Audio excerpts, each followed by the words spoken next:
Careful porque me las he estado robando.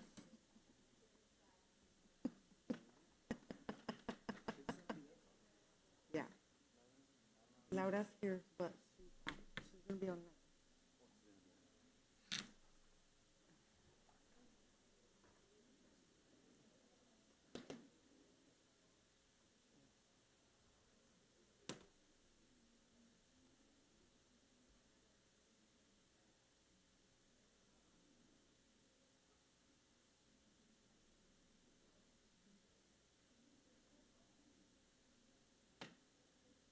Audio check, check 1, 2.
Good afternoon, Ms. Torres. Online, could you just check in and make sure that your mic's working and just say good afternoon? Good afternoon. Can you hear me okay? Loud and clear, thank you.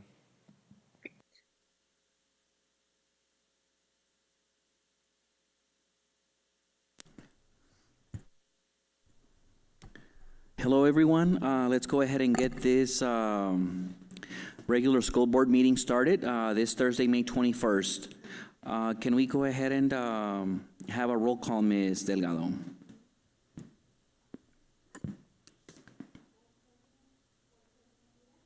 Present. Board Vice President Flores. Present.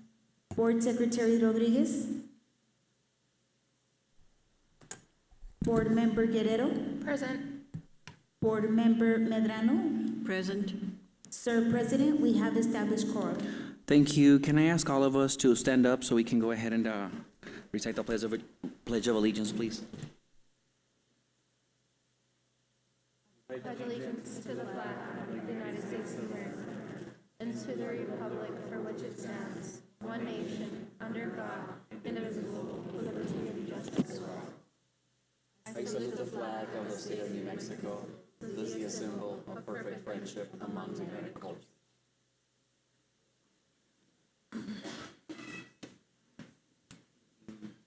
Thank you. Board Vice President, can you read our mission statement, please?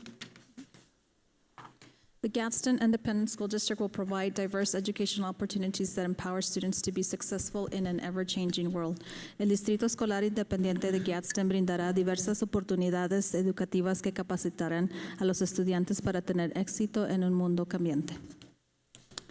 Thank you, Vice President. I want to thank everybody for joining us and assisting to this meeting, taking time off your day and being here with us. If anyone wishing to speak during the open forum is asked to complete a yellow form located at the front and submit it to Ms. Delgado, please. Moving on to item 3, Superintendent District Updates and Recognitions. 3A, Think New Mexico. Ms. Tarazona. President Lira, Ms. Torres from Think New Mexico will be presenting this item. Good afternoon, everybody. Do I have permission to share my screen, or do you all have the slides in front of you? We have the slides projected, Ms. Torres. Oh, okay, great, awesome. So good afternoon, my name is Mandy Torres. I am the Education Reform Director, and I'm here tonight to talk to you about financial literacy. And so I'm just going to go ahead and start with slide 1. Think New Mexico has been working to get financial literacy as a graduation requirement across the state. And I'll go into a little bit of that. I'll quickly tell you how we got into this work. A couple of years ago, Think New Mexico, which is a think tank, policy research think tank out of Santa Fe, we were working on predatory lending, or payday loans. In New Mexico at that time, payday lenders were allowed to charge up to 175% interest. We worked with a coalition across the state and got that down to 36% as the max that could be charged by payday loans. And as we were doing that work, we sort of asked the question, how do so many people get into these loans? And what are they not understanding about the impact that it can have on them?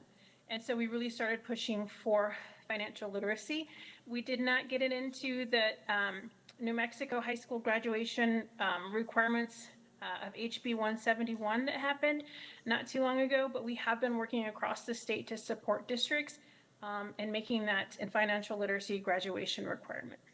So I'm just going to go on. I'm just going to sort of go through these slides quickly since you have them in front of you, and you can refer back to them. And of course, I'm open to any questions. So this is really just what is financial literacy. It covers budgeting, debt management, credit, savings, investing, and it's really helping students be able to make informed financial decisions once they leave our public education system. The next slide. So here's a little bit of our financial landscape. So this is just some of the research that we came across as we were working on this initiative. And we found that 31% of New Mexicans have used high-cost non-bank borrowing, which would be those payday loans. 65% of New Mexicans do not have a rainy day fund for unexpected emergencies. And many of our households are unbanked here in New Mexico. And next. Student needs. So we found, if you're familiar with Junior Achievement, they're sort of a national organization that works on financial literacy. And they did a study and found that 75% of teens lack confidence in personal financial knowledge, and that 33% want more financial education. And some of the other worrying stats, 80% of them have never heard of a FICO credit score, and this was teens across the nation. And 43% believe that an interest rate of 18% on debt is eligible. So how does New Mexico benefit from financial literacy? First, it supports a pipeline of financial professionals. We heard from our state auditor that there are really only about 42 to 45 people in New Mexico who are capable of doing audits on state agencies, which is a pretty low number. It was at a high like 75 not too long ago. So we have a shortage of financial professionals. It lowers vulnerability to financial scams, high interest debt, exploitation, all of those things. And of course, when people are more financially secure, it's going to have a more positive benefit on their physical and mental health down the road. And next slide. So students see the benefits. So they're 21% less likely to carry a credit card balance when they've had a financial literacy course. Our Mexico Legislative Finance Committee found that when students take financial literacy, they have higher credit scores and higher savings rates and just lower debt delinquency as young adults. And next slide. And this would be your graduate profile that you all beautifully put together. And of course, you all included financially responsible. So students have the knowledge and skills to manage their personal finances and basic economic principles and make informed decisions about money. So you've already said that you want all of your graduates to have this. And of course, financial literacy is required to be offered as an elective. But as I said, we're having more and more school districts actually make this a requirement rather than an elective. So next slide.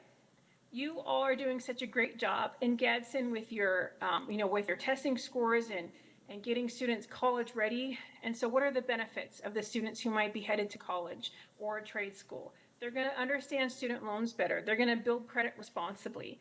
I remember when I was at college, when you first get there, you have all of these tables lined up that first couple of weeks with everybody waving their credit card.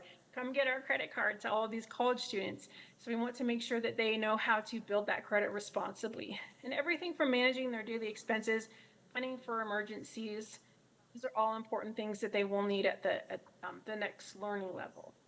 And next slide.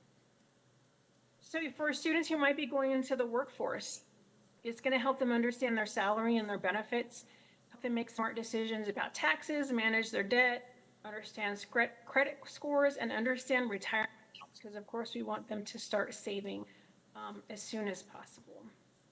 And next slide. So we found out this week that we got another school district. So we're actually at 56 of our 89 school districts are now requiring financial literacy as a graduation requirement. Some are only doing a semester. The majority have made it a full year credit. Some are using it as a math credit. Some are just using it as that local credit. Of course, within that HB 171 law that passed, it required districts to choose 2 local credits. And then we're actually at about 66% of students in New Mexico who will now be taking that class in order to graduate. And next slide. And this is the US by the number. So 30 states have implemented some sort of graduation requirement. And we know that there's a handful more that are getting there. They're on the way to doing it. So these 30 states represent about 75% of students nationwide who are going to be required to take financial literacy. And next slide. So not only are we telling districts how important this is and asking them to implement it, but we are also offering support. And these are some teachers from a training that we did in the fall. We had about 75 teachers who came to Albuquerque for a free training. We've partnered with a nonprofit called Next Gen Personal Finance. They have free curriculum. They have free training for teachers. It's a really great resource. Again, we want to support you through this should you make this decision. And we're having a training this summer for teachers, and we're going to keep having these trainings to make sure that we're supporting our teachers, that they understand the content knowledge and that they're very comfortable teaching these concepts to our students. We want it to be a high quality learning experience. So again, we can help you out and support you in any way that you might need. And next slide. And we just threw this in there. I know it's kind of hard to read on this slide. People there probably can't read it, but these are all of the partners who have been supporting this effort and who were supporting our effort to try to get a statewide requirement in graduation requirements. So lots of different organizations from both sides of the aisle, from banks to teacher organizations who wanted to see this as a graduation requirement. And of course, you see there the Dion CEO has been very supportive of this effort, as has our state treasurer, Laura Montoya. They've been very outspoken in helping us get districts to try to implement this at their schools. And next slide. And of course, here is, this is my email and our executive director's email. I'm happy to answer questions tonight. But if as things come up, you want to learn a little bit more, know a little bit more, understand what other schools are doing, again, we're happy to support you through this effort because we just think it's so important. You know, our kids want to leave, they want practical learning that's engaging, and we want them to leave with all of the skills that they're going to need after high school. So I'm happy to take any questions at this point. And thank you so much for your time. Questions? No?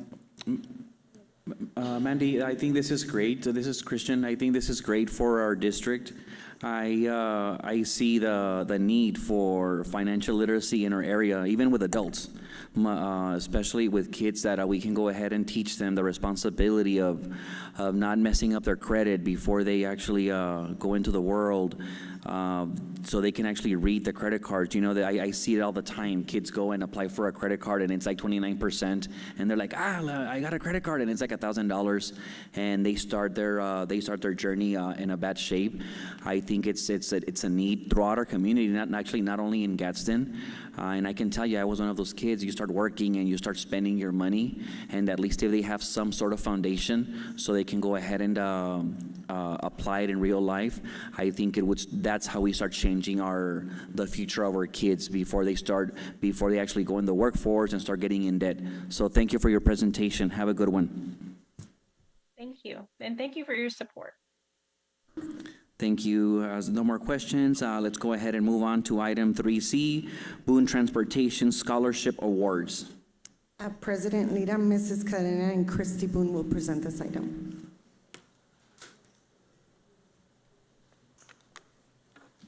Good afternoon, President Lira, board members, Superintendent Tarazona.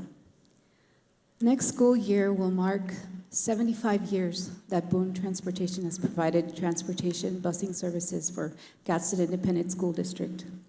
That's a long time. Yes, last year in 2025, the board awarded Boone Transportation a 5-year transportation contract. Part of the value-added items of that 5-year contract was to provide $25,000 in scholarship money to GISD students each year of that contract. Their only stipulation was that, or request, was that that we choose CTE students, because like everyone that hires trades or special trades, they struggle to find certified diesel mechanics. So GISD,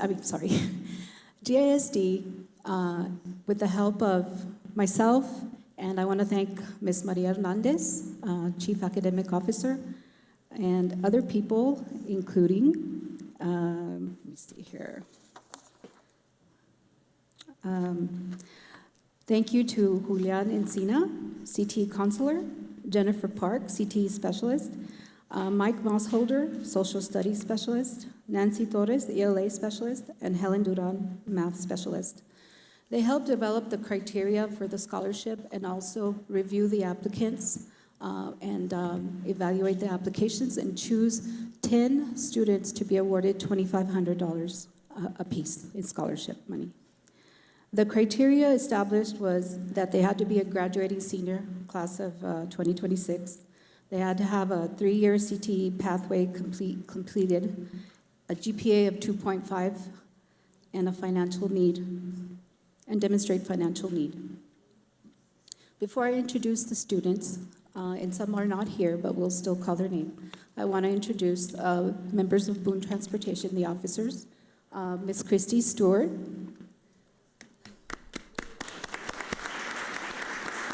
Mr. Randy Boone, and Mr. James Boone. So if you'll come up, Christy, and help me pass out the certificates and the checks.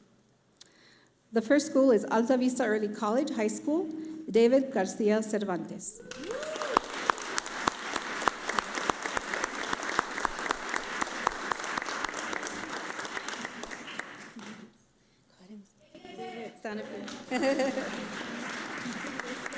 From Desert Pride Academy, Antonio Vega.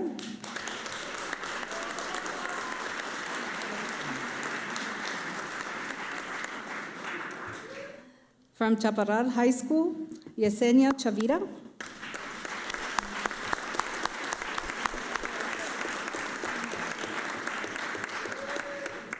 Chaparral High School, Desiree Gandara.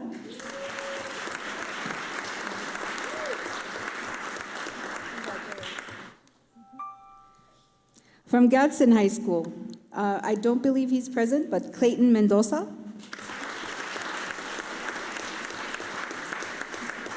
Francis Ruiz. Roxanne Salazar.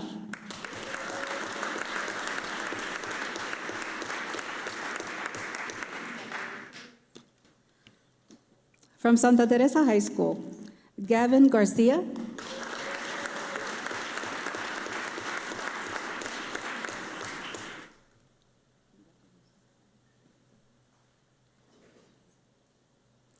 Noah de Santiago.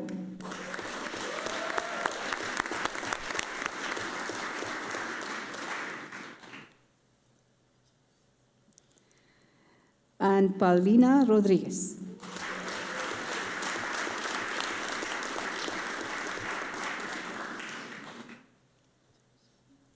Congratulations, students. Thank you very much, and thank you again, Boone Transportation.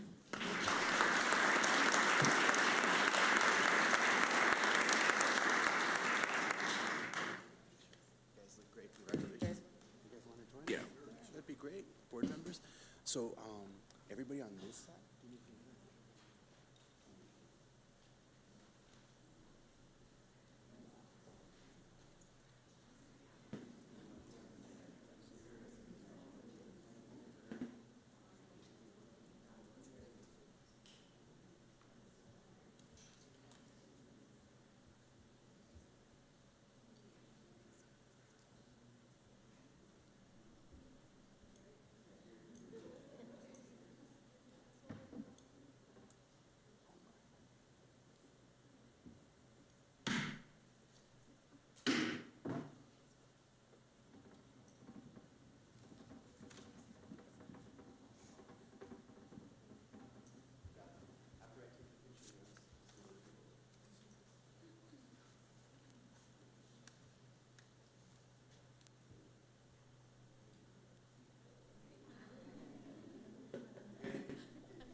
Thank you. Now, moving on to item 3C, the Gadsden SEL report, mental health services, counseling, and SEL. President Lira, Associate Superintendent Villalobos will present that item. Good afternoon, President Lira, members of the board, Superintendent Tarazona. It is an honor to present to you a little bit of the work that has been happening on federal programs when it comes to support the well-being of our kids. And some of the things that we have been able to do, thank you to Title IV funding. So we would like to give you a little report so that you see how we are supporting the social-emotional well-being of our kids. For this, we have an amazing team. And I would like to introduce our coordinator for social-emotional learning, Ms. Alma Forti, please. Thank you.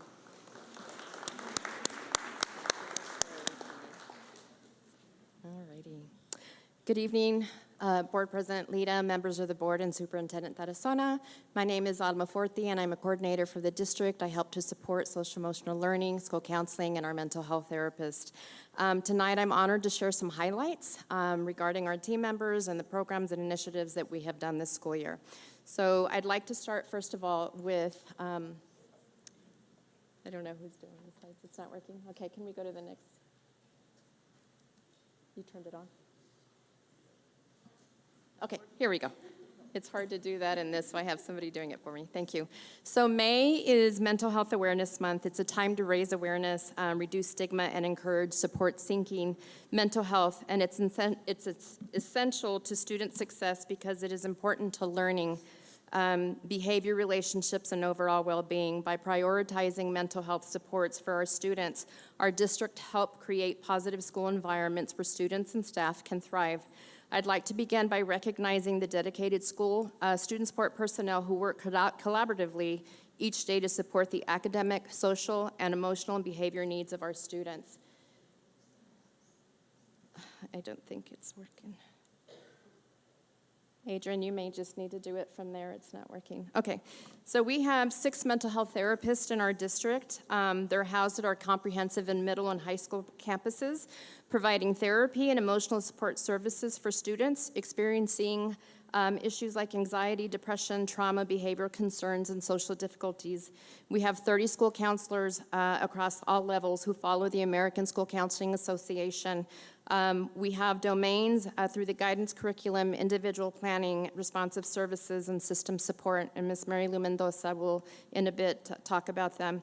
We have 25 social workers between federal programs and special education who help bridge the gap between home and school for our students and families. Our school nurses play a big part in this team because not only do they support the medical concerns, they also support students who are experiencing suicide outcries. We have 4 school-based health centers where students can access medical and mental health services during the school day, along with 3 telehealth sites that are housed over at La Union Elementary, Yucca Heights Elementary, and North Valley Elementary. We also have community counseling partners such as Amanecer and Bienestar who provide counseling services to our students within the school setting without interrupting core academic instruction. At this time, I would like to recognize our mental health therapist, and I'll call him up in just a bit. Our mental health therapists provide individual and group therapy, crisis intervention, family collaboration, connections to community resources, and support to student wellness initiative. Their works help create safe and supportive learning environments while following the MLSS framework to meet students' needs. Collaboratively, the MHTs hold certifications and trainer credentials in areas such as restorative practices, QPR, suicide prevention and intervention, youth mental health first aid, psychological first aid, and later this month they will complete grief support certification training. I'd like to call them up one by one. Our lead mental health therapist, we have Mr. Anthony Rodriguez. He is our lead. He is a licensed clinical social worker supporting Gadsden High School, Gadsden Elementary, North Valley, and Vado. Next, we have Conrad Bobadilla, licensed clinical social worker. He's housed at Santa Teresa High School. He supports Santa Teresa Elementary, Desert View, Riverside, and La Union. And Mr. Bobadilla is soon to be a licensed school psychologist as well. Rosanna Moulton, licensed clinical social worker. She supports DPA, Alta Vista Early College, Berino, and Loma Linda. Brandon Ordonez is not here with us tonight, but he is our licensed clinical social worker supporting Chaparral High School, Desert Trail, Chaparral Elementary, Yucca Heights, and Sunrise. Miriam Zavala, licensed clinical social worker, supporting in Chaparral Middle School, Gadsden Middle School, 6th and 7th. Angelica Montes, licensed clinical social worker, housed at Santa Teresa Middle School and supporting 8th graders from Gadsden Middle. Because of our mental health therapists, we now have student wellness rooms in all secondary campuses, and these spaces allow students to regulate their emotions, to reduce stress, practice coping strategies, and return to class ready to learn. In addition, our mental health therapists have established health and wellness teams at their prospective campuses. It is comprised of students, staff, and community members.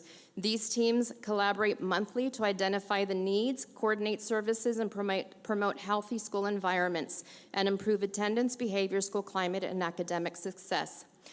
Just a little bit of data, as at the end of April, collectively, our 6 mental health therapists have received 933 student referrals. They've identified the top concerns being anxiety, depression, and family stressors. They have provided focused interventions for 271 students on a regular basis that they see either weekly or biweekly. The other thing I'd like to add is that they have supported 55 of our adult staff members with mental health resources and guidance. Thank you to our mental health therapists for the tremendous work that you do every day to support our students. Thank you, guys. I'd like to go ahead and highlight some of our SEL initiatives and our programs that we have in our district. The first one being Youth Mental Health First Aid. It is an evidence-based program that teaches adults how to recognize and respond to the signs of mental health or substance abuse challenges within adolescence. Several of us in the districts are certified trainers, and we have provided training to school counselors, social workers, attendance advocates, administrators, and parents in both English and in Spanish. I would also like to congratulate, and I know Ms. Legareta is here, right, Ms. Legareta? Gadsden High School Principal Legareta, mental health therapist Anthony Rodriguez, and the entire staff at Gadsden High School for becoming the first school in our district to successfully complete youth mental health first training for every individual on that campus. Congratulations, Ms. Gadsden High School was recognized. They received a mental health proclamation from the Doña Ana County Health and Human Services on May 12th. So again, congratulations, Ms. Legareta. We have restorative education practices, and I think you can go to the next couple of slides that show, that was youth mental health, and there we go, okay.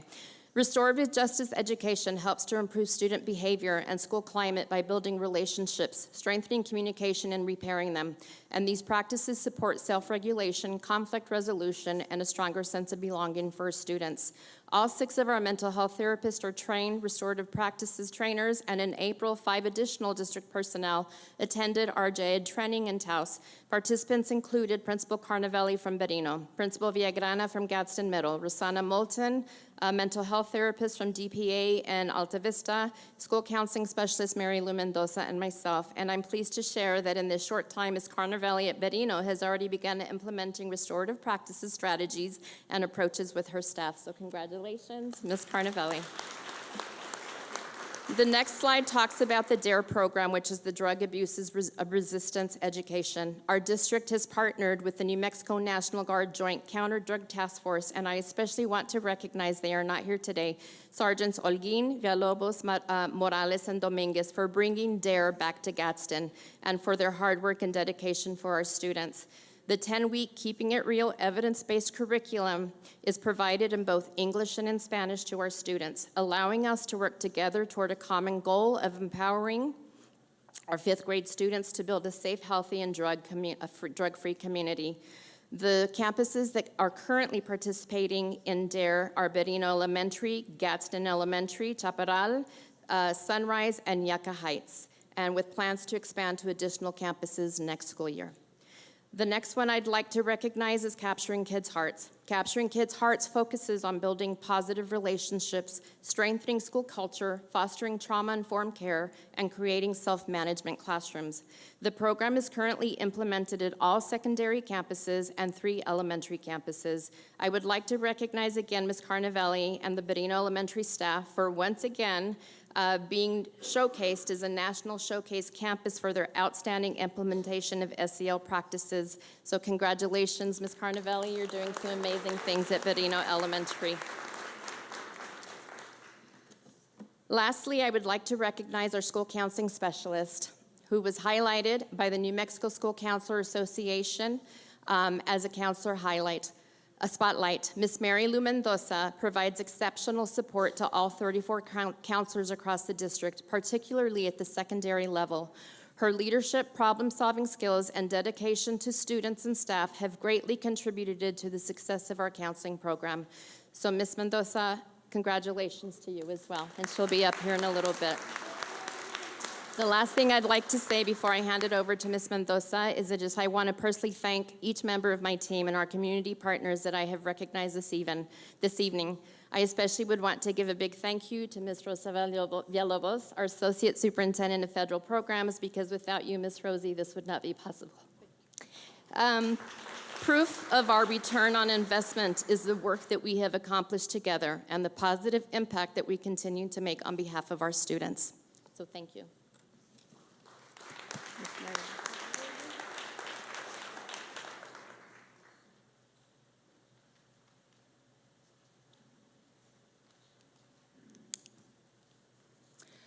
Good evening, President Lira, members of the board, and Superintendent Tarazona. This evening, I would like to take a moment to highlight some of the incredible work of our GISD secondary school counselors and the tremendous impact that they have made on promoting student success throughout this school year. As you know, our GISD counselors follow the ASCA framework, which allows our counselors to provide comprehensive support that helps ensure every student is prepared for success, both in school and beyond graduation. One of our greatest highlights this year is that our high schools achieved some of the highest graduation rates in New Mexico.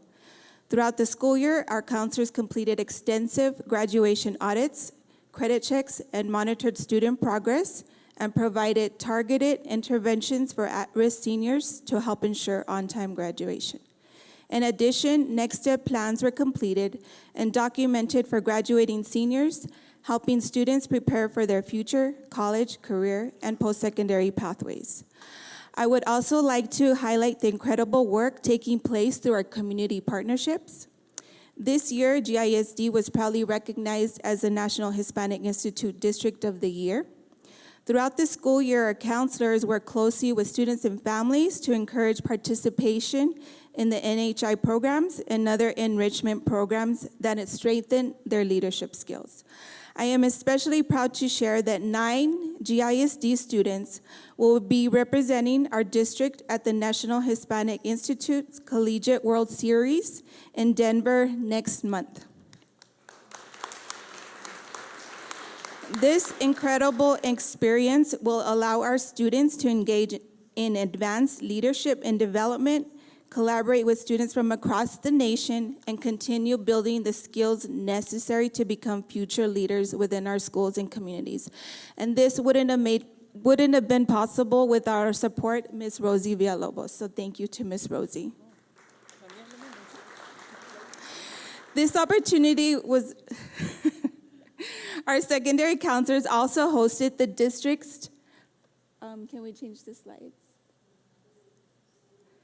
Our secondary counselors also hosted the district's first annual Mega FAFSA at Gadsden High School in collaboration with the New Mexico Educational Assistance Foundation, Doña Community College, and New Mexico State University. This event brought together counselors, college advisors, students, and families to support FAFSA completion, college applications, and post-secondary planning. Through this collaborative effort, families received hands-on assistance navigating the financial aid process and accessing valuable college and career resources.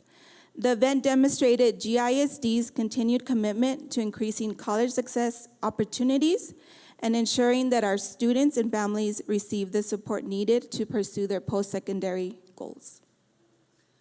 Good evening, President Lira, members of the board, and Superintendent Tarazona. Our secondary counselors coordinated college and career fairs at every secondary campus. These events provided students with direct access to representatives from colleges, universities, military branches, and trade programs and community organizations. Through partnerships with institutions such as Doña Community College and New Mexico State University, students were able to explore post-secondary opportunities, learning about admissions and financial aid, and engaging in meaningful conversations about their future goals. In addition, our GISD school counseling team continues to benefit from the support of the New Mexico Public Education Department.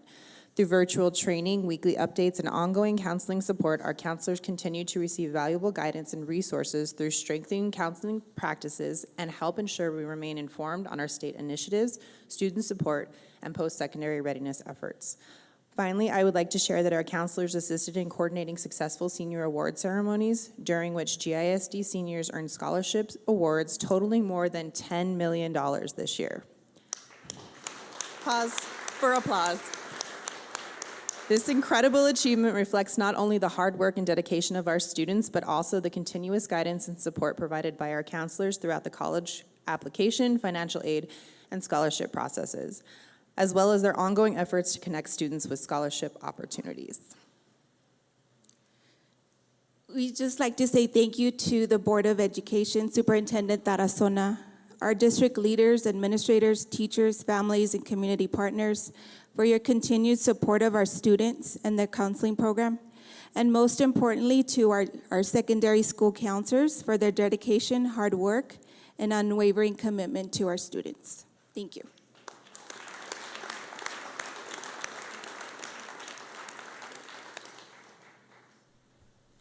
Thank you for your presentation. We are going to move on to item D, Gadsden Social Service reports. So, President Lira, members of the board, Superintendent Tarazona, we continue with some of the parts, we continue now with the Amazing Heart of Federal programs. Oh, no, that's Mr. B first, the heart. We go with the technology first, then, but first is the heart. This is the social services that we provide to as much as we can to the students, to our families. And this is a program that is always behind the scenes. The work that is performed by this group of people is like the other one, like the counselors, like the mental health therapists, social workers.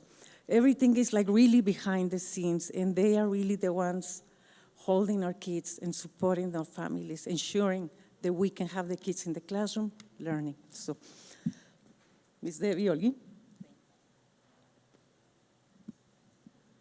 I got to bring it way down here. Good evening, Board President Mr. Lira, members of the board, and Superintendent Ms. Tarazona. I would like to thank you for this opportunity to highlight the wonderful work the federal program social workers perform throughout the year and the important role they play in supporting students and their families every single day. Can you go ahead and change it? I'd like to ask for the social workers to stand up and join me. They don't like the spotlight, but I'm going to give them the spotlight because they do a lot of work.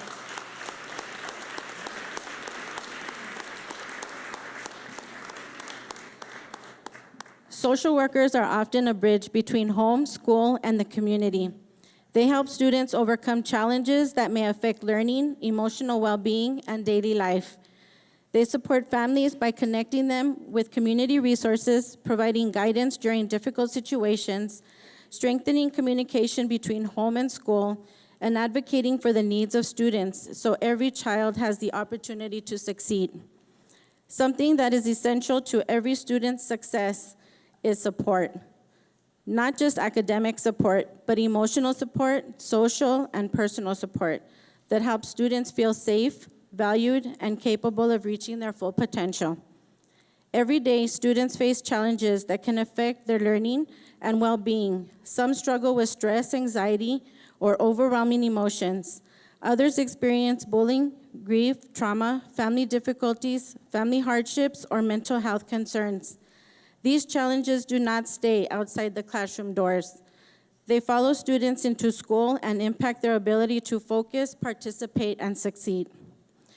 That is why the work of social workers is so important. Social workers help students manage stress, anxiety, and emotions while teaching healthy coping, communication, and social skills. They support positive behavior and conflict resolution, helping students build healthy relationships and making positive choices. Social workers also work closely with students and families experiencing social, emotional, academic, or financial challenges. By connecting families with community resources and support services, they help remove the barriers that can interfere with student learning, well-being, and success. Collaboration is the heart of everything social workers do. They work alongside administrators, teachers, caregivers, and community agencies to advocate for educational and emotional needs of students and their families. Together, they help create safe, inclusive, and supportive learning environments where students can succeed. Social workers strengthen family-school communication and partnerships by building trust and collaboration between schools and families. They assist students and families during school transitions or major life changes and provide support during difficult situations involving bullying, grief, trauma, or mental health concerns. In times of crisis, the role of social workers become even more critical. They provide crisis intervention, safety planning, and family support during moments of uncertainty and hardship. Their presence can be comfort, guidance, and hope when students and families need it most. Most importantly, social workers remind students that they are not alone. They help students feel seen, heard, respected, and empowered. Their dedication and compassion make a lasting impact not only on individual students and families, but their communities. The next slide, please. So here I just kind of wanted to put a little bit of data up on the screen. As of last night, these social workers have received or have dealt with 17,547 referrals this school year, and we're not done yet.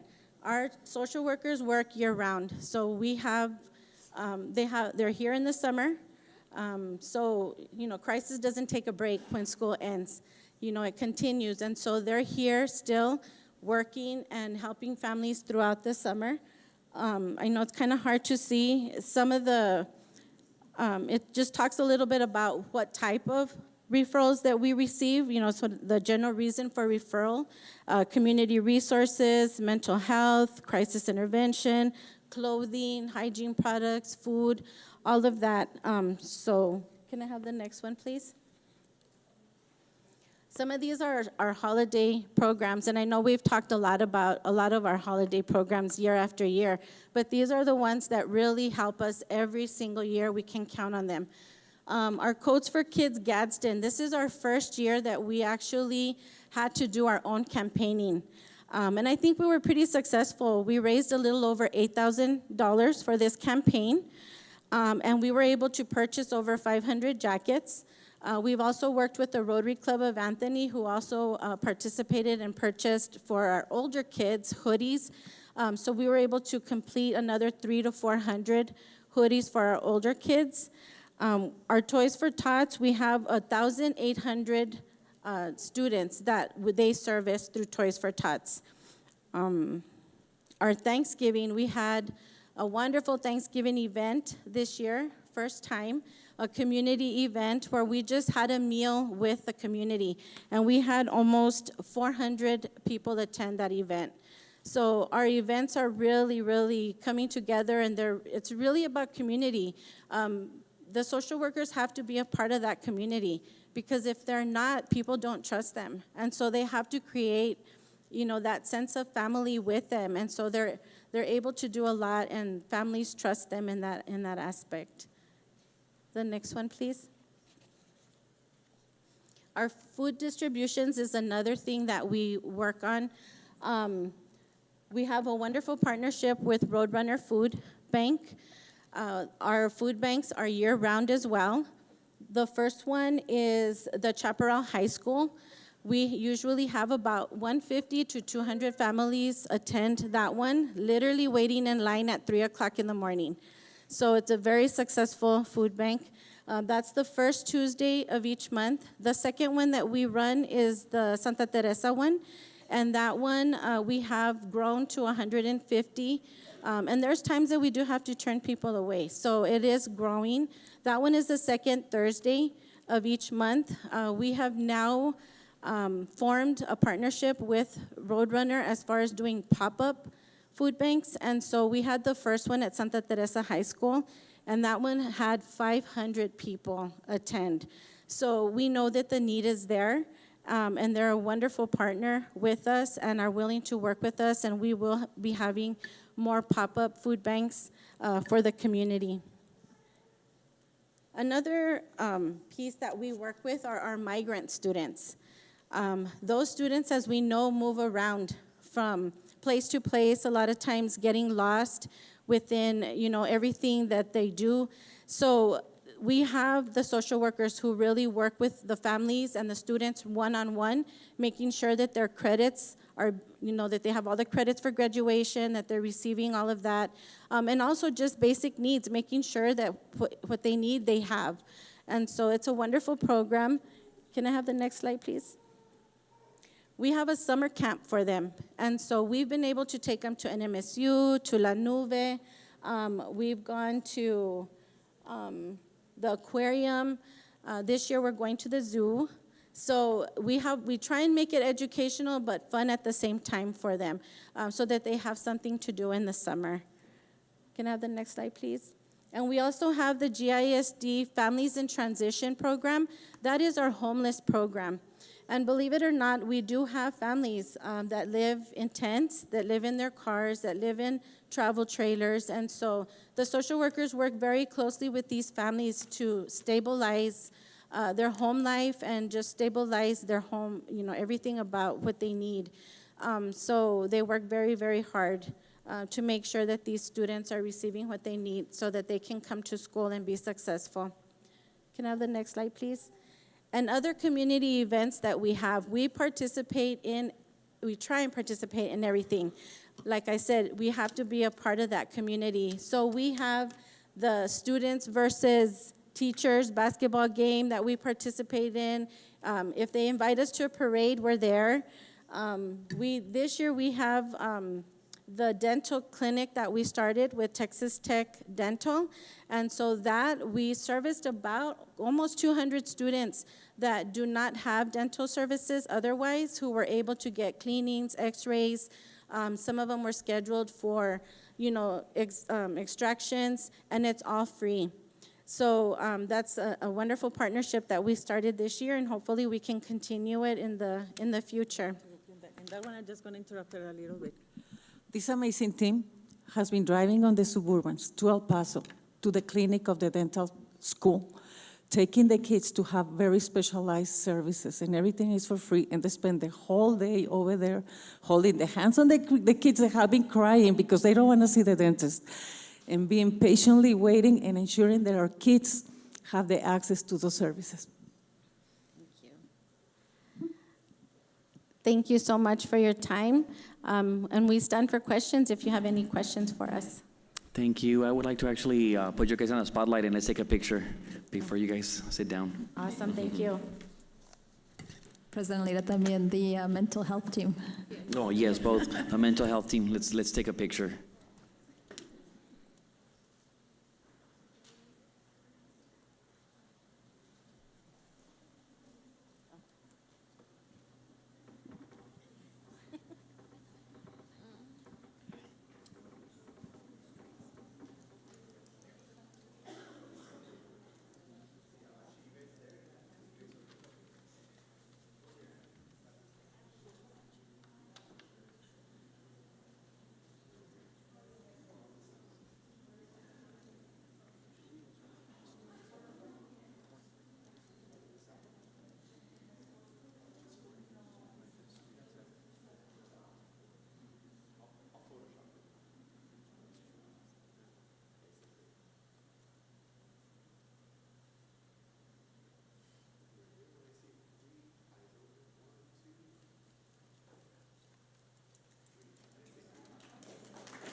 Thank you.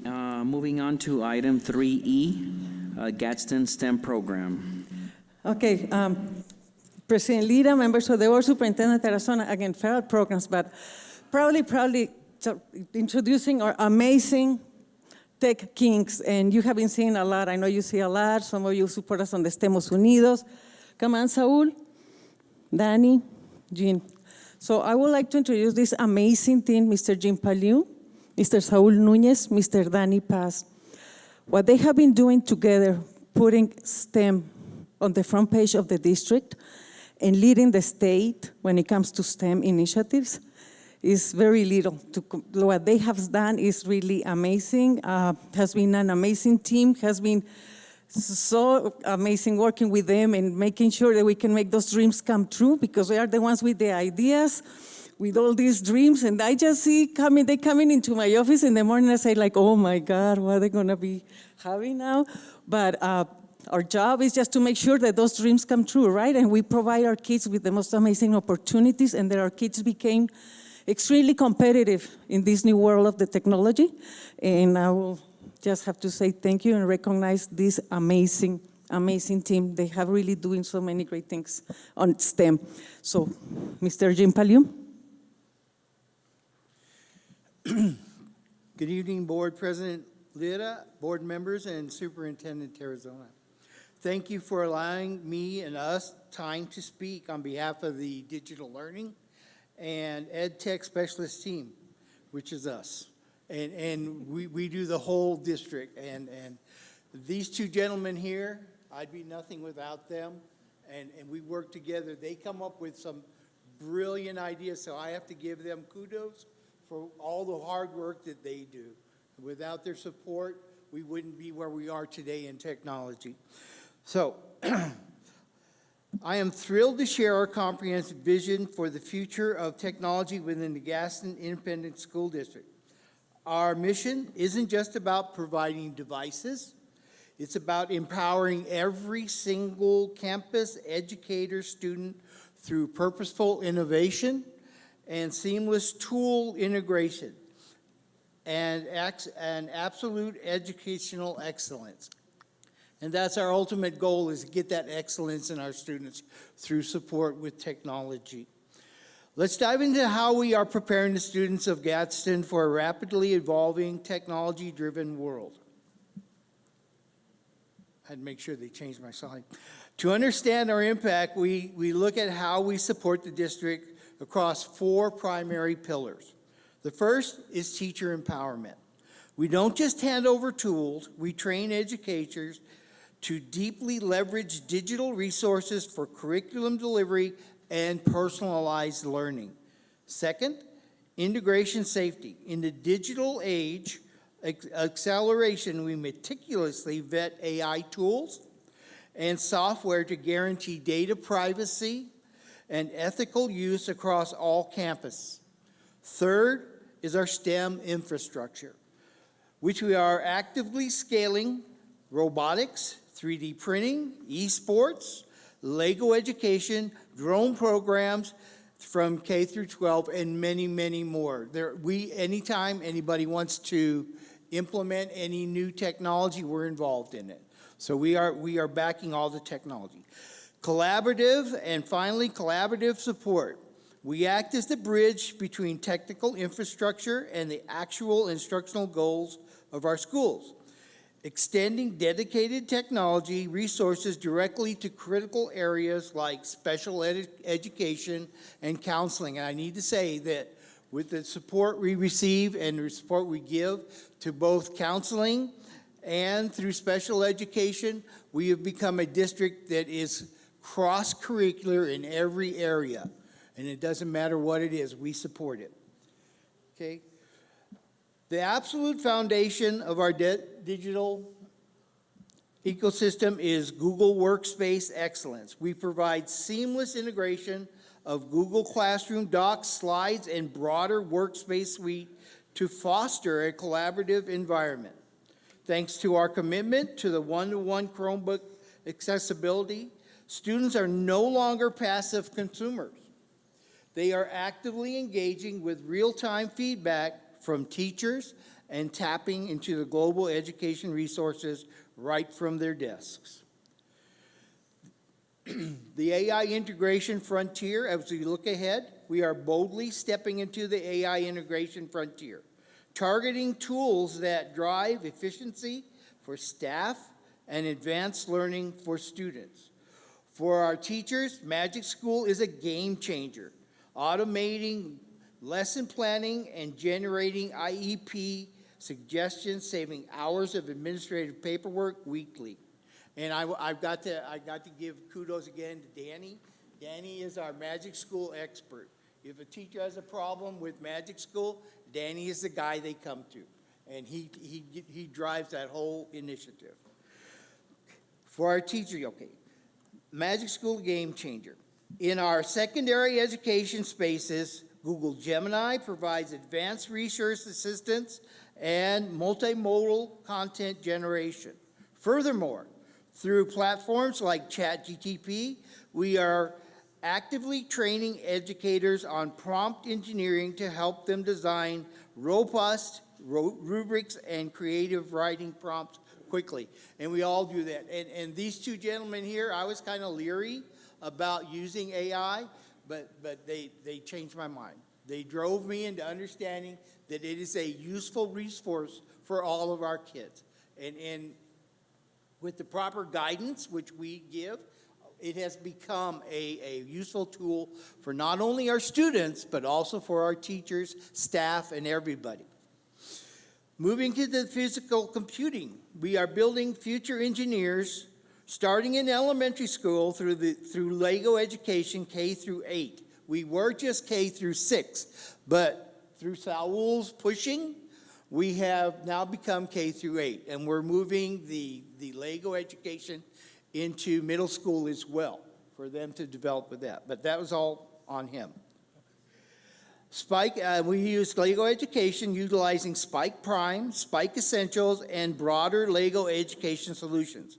We are seamlessly integrate hands-on coding, mechanical engineering into early academic experience. These platforms are vital because they bridge the gap between physical play and logical computational thinking, transforming abstract logic into tangible creations. Now, Lego has a mantra that they say. It's called educational play. And a lot of times, the kids learn best when they are actually building using their hands. And it's amazing how the kids, once they start doing this, they become experts in whatever they're learning. They can tell you exactly what the outcomes are expected of them. They can tell you exactly whatever standard they're addressing just through the use of the Lego kits. Okay, we do surveys too. To ensure our initiatives are making a measurable impact, we closely monitor our end-of-the-year survey data for Lego in the classroom. And with that data proves that when kids learn with their hands, concepts stick. They don't forget the next day and you have to tell them all over again. They actually hold it in their minds for extended periods of time. And excitement in the school skyrockets as well. If they know it's going to be a Lego day, they're going to be in school to do that. Okay, AI and CI in robotics. Visuals on slide. Let me see. There they are. Okay. The results speak for themselves. We boast a staggering 95% student engagement rate. We aren't stopping at basic robotics. We are actively pushing the boundaries by introducing artificial intelligence and collective intelligence concepts. Our students' robotics teams are learning to solve complex data and collaborative algorithms using real-time sensor and navigational challenges. This progressive approach moves our students beyond simple remote-controlled toys to true autonomous problem-solving skills.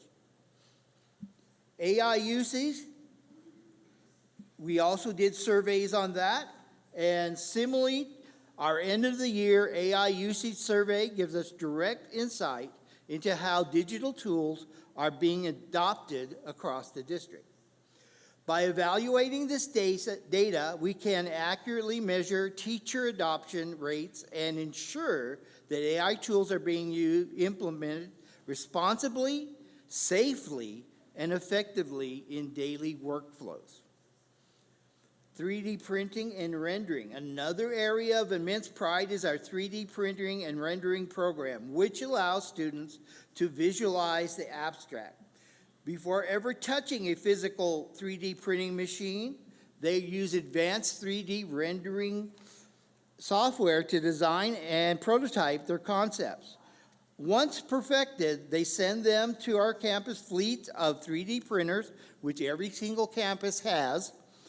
This workflow perfectly simulates modern real-world manufacturing industrial design processes, giving GISD students a direct head start into high-demand CTE career pathways.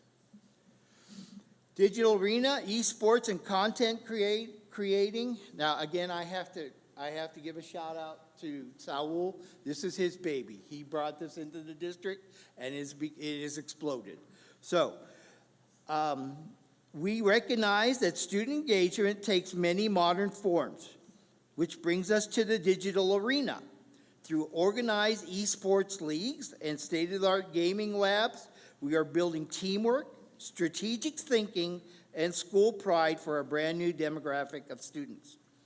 Side by side with esports, we focus on the content creation, and that's Danny's field right there. Danny's the expert on that as well. I guess you're wondering why I don't have expertise. I'm supposed to be expert in everything. So now students are mastering vlogging, podcasting, and digital video editing, empowering them to tell their own academic and personal stories professionally. So they're developing those skills. And aviation, we go into drone flight. Next, we take to the skies. Our drone flight program teaches students the rigid principles of aerodynamics, safety regulations, including FAA Part 107 rules, and precision navigation. All of our students, before they fly a drone, have to pass what is called a trust test. So they have a trust license to fly a drone.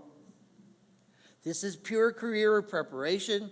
Drones are completely disrupting fields like modern agriculture, industrial surveillance, commercial filmmaking. By mastering these skills, GISD students are stepping directly into high-paying emerging industries. All of these incredible initiatives are sustained through strong community and campus support. We utilize digital platforms to streamline campus fundraising, ensuring transparent and highly efficient resource allocation. Furthermore, we expand learning beyond the traditional Bell through comprehensive after-school programs, and which we do have a lot of. By enriching the student day with technology clubs, robotics teams, digital media labs, after hours, we foster a deep cultural curiosity that persists well into the evening. And it also improves attendance as well, because the kids now have a thing to do other than other sports where they can stay after school and compete. Our annual celebration, the pinnacle of our school year is our STEM Festival, our annual celebration of student innovation. And I want to thank the board members specifically who did show up for Estemos and did support us there. Without your support in Estemos, it wouldn't be the success it was. So thank you for that.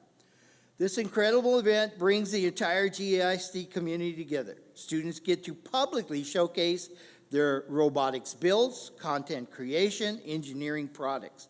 It plays host to high-stakes district competitions for esports, community innovation challenges, and drone flight. It is a high-energy showcase that truly fosters a district-wide passion for STEM. In conclusion, our team remains fully dedicated to supporting Gadsden Independent School District through continuous technology and educational innovation. We are not just preparing students for the future, we are giving them the tools to build it. Thank you so much for your time, your leadership, and your continued investment in our students. But I have one more thing to say before I close out. I'm losing one of my team members, but we're not losing him to the district. He is becoming an assistant principal at Chaparral Middle School, and we wish him the best in his future as well.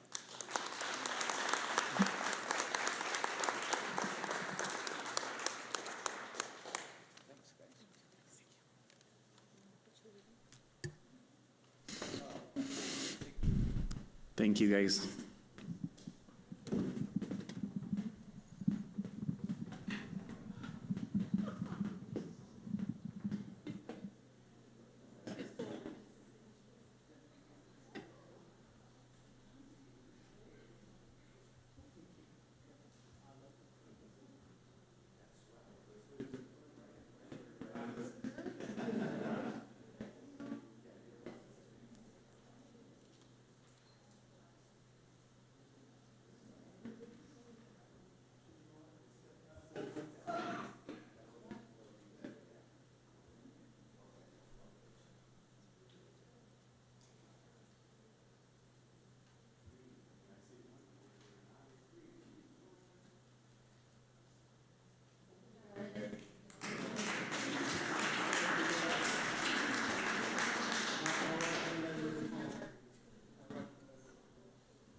Thank you. Moving on to item 3F, parent communication remind social media analytics.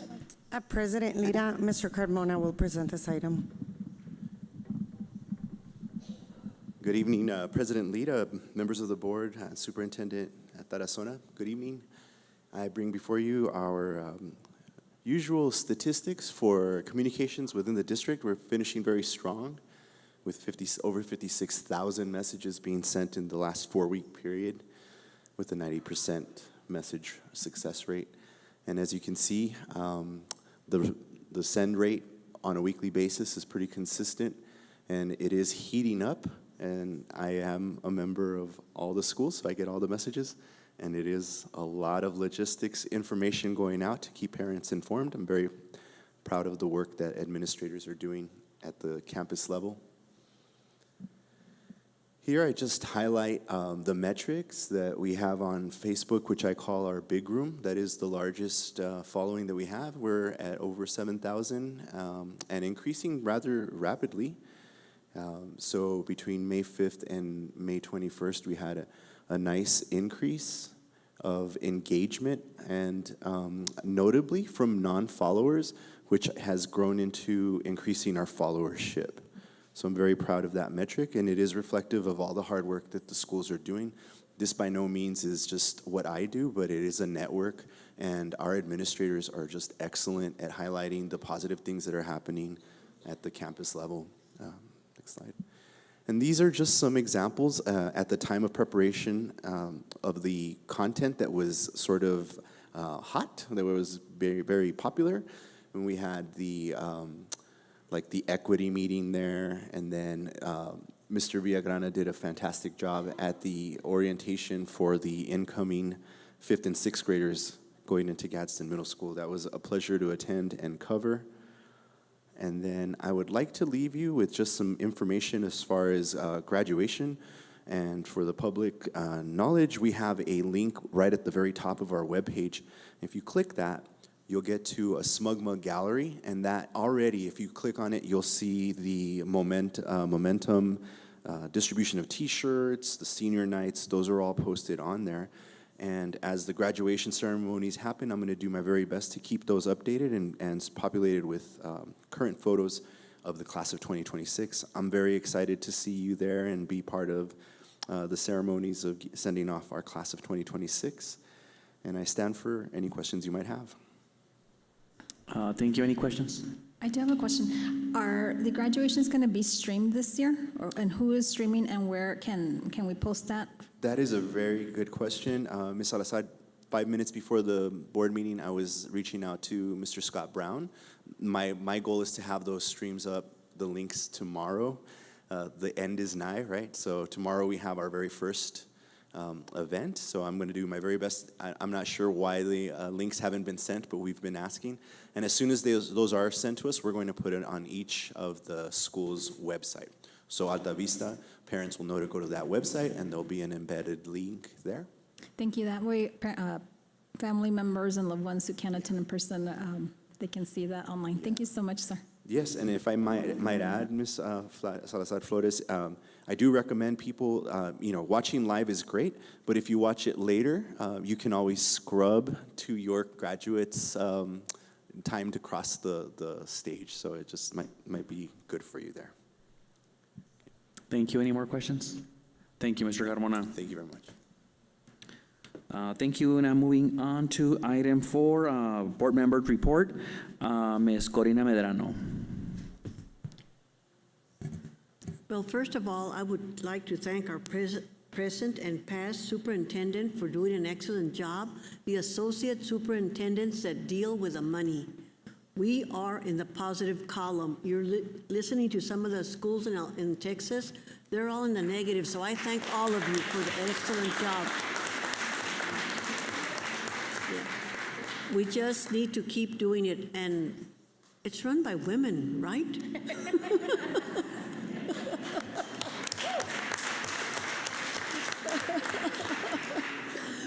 Also, this month is a whirlwind of events. We started with the Estemos STEM Festival. I was present. I loved it.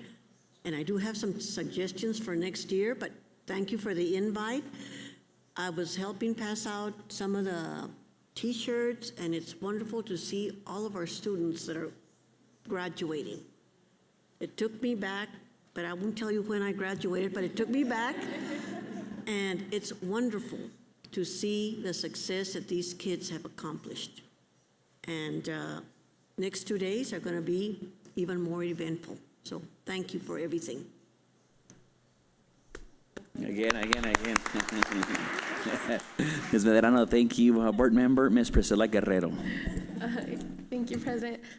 Yes, we have started off our our crazy award ceremonies. I was able to attend the Project Search graduation, actually. Thank you, Ms. Tarazona and Ms. Hernandez were also present. It was a great event. Anybody who contributed to that, it was awesome. It's just great to see, the jump off of the celebrations. I know all our principals were there, so thank you all for being there too. It was really nice. And I just want to take a moment really to say, thank you all to teachers, families, administrators, counselors, everybody for obviously a successful year. It's great. This is going to be actually my first full circle year of being on the board. So it's really exciting to be part of the fun stuff. I don't think I got to be part of the fun stuff last time. So this is exciting for me. I'm excited to see what's to come for graduations, just seeing so many faces and seeing the success of our district. Being able to see, I was looking at the amount of scholarships that went out is just awesome. So I'm happy to be part of this board and to serve the community. So thank you all for allowing me to be here. And like I say, I hope you guys have an amazing summer. Have fun. I don't get summer, but you have fun in your summer and enjoy yourselves and come bright and ready for next year. And those of you that have graduated and moving on, and I saw a lot of even alumni graduates, and it's just nice to see. So exciting. I wish you all the best of luck in everything you do, and congratulations. Again, okay. It's going to be at night, everybody. Moving on to Ms. Board President Laura Salazar Flores. So, Mr. Pally, I'm going to give you competition because I'm going to speak a lot tonight, but anyways. So here I go. So I'd like to, first of all, thank our district for continuing the tradition of passing out the T-shirts and the yard signs to our kiddos. I know that they look forward to that, and I was able to participate in passing out those signs and T-shirts at Chaparral High School campus. It just happened to be, thank God, that I had an IEP on Friday, so I was able to go swing by really fast. Also, I thank you, Mr. Danny, for inviting me to be a judge for Estemos. I didn't participate as a judge because I went with my son. He really enjoyed it. We were having fun building with Legos, and we got into that planetarium, so it was pretty cool. So thank you for those events to the 3 Tech Kings. Let's see. I also want to take the time to thank Ms. Medrano because I always say that I'm jealous of you, because you should be enjoying your retirement, and you are going above and beyond, going to the events, representing the board. I really appreciate that, ma'am, because that just shows what an awesome lady you are. Y sigue adelante, because I wish I could do that, but the 4 of us, we work, and we can't. So that's awesome that you do that. I want to be like you when I grow up.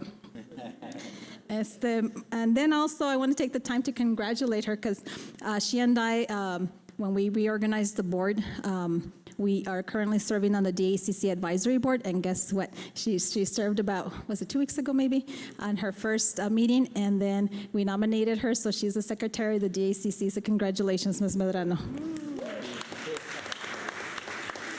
And then on a more serious note, I do want to give my condolences to our board secretary, Rodriguez. Our hearts are with you, and I love you, okay, Claudia? And then I also wanted to let you guys know, this Saturday, I'm not going to be in attendance for the graduation. And y me puede, because I love, that's the time of the year. But guys, I'm going to travel with my family because my family's first, and I've given so much. We sacrifice. You guys don't realize how much we sacrifice, anniversaries, things like that. So I told Ms. Tarazona, you only live once, so I'm going to go spend some time with my family this weekend. So I will be watching, though, online, because I'm a geek for that. So that's why I won't be there, okay? So make sure to take down my name, para que no me retratan y digan que no fui. Okay. Okay. With that being said, since I'm not going to be there, I prepared a little speech. Okay, so here I go. Por eso le dije a Mr. Pellier that I'm going to give him a competition here. So here we go. So as we reflect on this 2025-2026 academic year, we have so much to be proud of our district, right? To the class of 2026, I am so proud of each and every one of you. Have fun, celebrate safely, and enjoy this special moment with your families. As you become Gadsden Independent School District alumni, we encourage you to stay connected with your alma mater and share your future successes with us so you can inspire future generations. ¿Dónde está Miss Suggs? ¿Ya se fue? I really like Miss Suggs, if you're out there in the crowd. I really appreciate the way on Facebook you are highlighting your alma mater. I would encourage the rest of the principals to do that because that serves as an inspiration to other kids because, you know, when people ask me where did I graduate from, I probably say Gadsden and I get all the jokes and all of that, but I'm like, I'm a proud graduate of Gadsden and we are successful and we are smart. Let's see. So I want to extend my heartfelt thanks to our families, administration, faculty, and staff of Alta Vista Early College, Chaparral High School, Desert Pride Academy, Gadsden High School, and Santa Teresa High School for their guidance, dedication, and patience in supporting our graduates over these past 4 years, right? And then also, I want to also thank our former superintendent, Travis Dempsey. Thank you for all you did, sir, during these, I think he's serving as much as I did, 8 years, right? So thank you, sir, for all you've done for this district. And then I also want to thank our current superintendent, Tarazona, for your outstanding leadership these past 8 months. You know that I love taking pictures, so guys, please take lots of pictures and upload them, you know, so that I can see that because I love taking pictures and I'm like, dang it, I'm not going to be there. So lots of selfies, okay? And then finally, I went, this is maybe, you guys see this thing? This belongs to like a shirt that I bought for my son. And I'm always looking like for guidance, and I'm like, show me a sign, God, you know, something. And so I actually took this tag. I'm gonna read it to you, because I think this is good stuff. So it says, today is a tomorrow you were talking about yesterday. The time is now. So to the class of 2026, today is a tomorrow you're talking about yesterday. The time is now. Yesterday, you may have made plans, set goals, or talked about what you wanted to do. But this is good stuff even for all of you that are here, and for myself, all of us.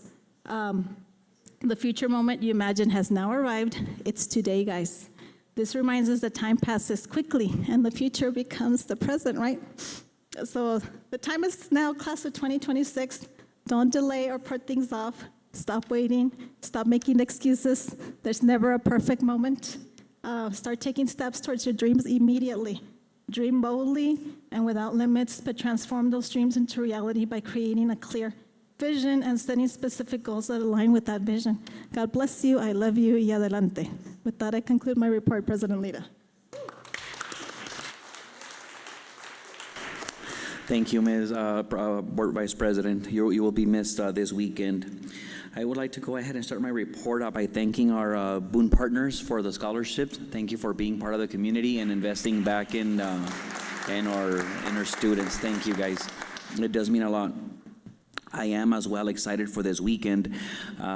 Time flies, as you said it right now. This will be my 3rd year already as a board member. I remember the first time and thinking that these graduations were repetitive, but every year, every single graduation has something different, and you're able to take something so special from each one. So I'm excited and for this weekend. I do want to go ahead and thank the Tech Kings. These guys are amazing. I wasn't able to go ahead. I signed up for to be a judge, and I wasn't able to make it. I had a swamped weekend. I want to apologize, Mr. Nunez, for not being present, but keep me informed. It makes me happy because I'm about exposing these kids to all these technologies, to all these opportunities, and AI is a future. It truly is, for them to have the opportunities to be able to have access to drones, to things that they're gonna go ahead and make their minds think and maybe make it a career path. That's amazing.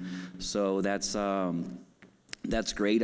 Maybe we need to go ahead and see how we're going to go ahead and embrace AI as a district in the next 5 to 7 years. The world will not be the same. AI is going to take over, and I encourage every single one of you to learn about it, to research as much as you can, and to implement it in your daily lives, because it's gonna be here. Well, it's here now, and every day it's transforming and taking over many fields. So thank you guys for that. I do want to go ahead and add to what Ms. Medrano said. It made me feel so good about where our financial situation is at, and I do want to go ahead and thank previous administrations for the position that we're in right now. You see other districts, and it's scary. It's scary what's going to happen with them, and for us to just kind of walk away without that pressure and be able to be in a very good financial position. It's a reflection of all of you, the staff, and the decisions that have made prior. We get requests. We want to go ahead and do this. We want to go ahead and do that.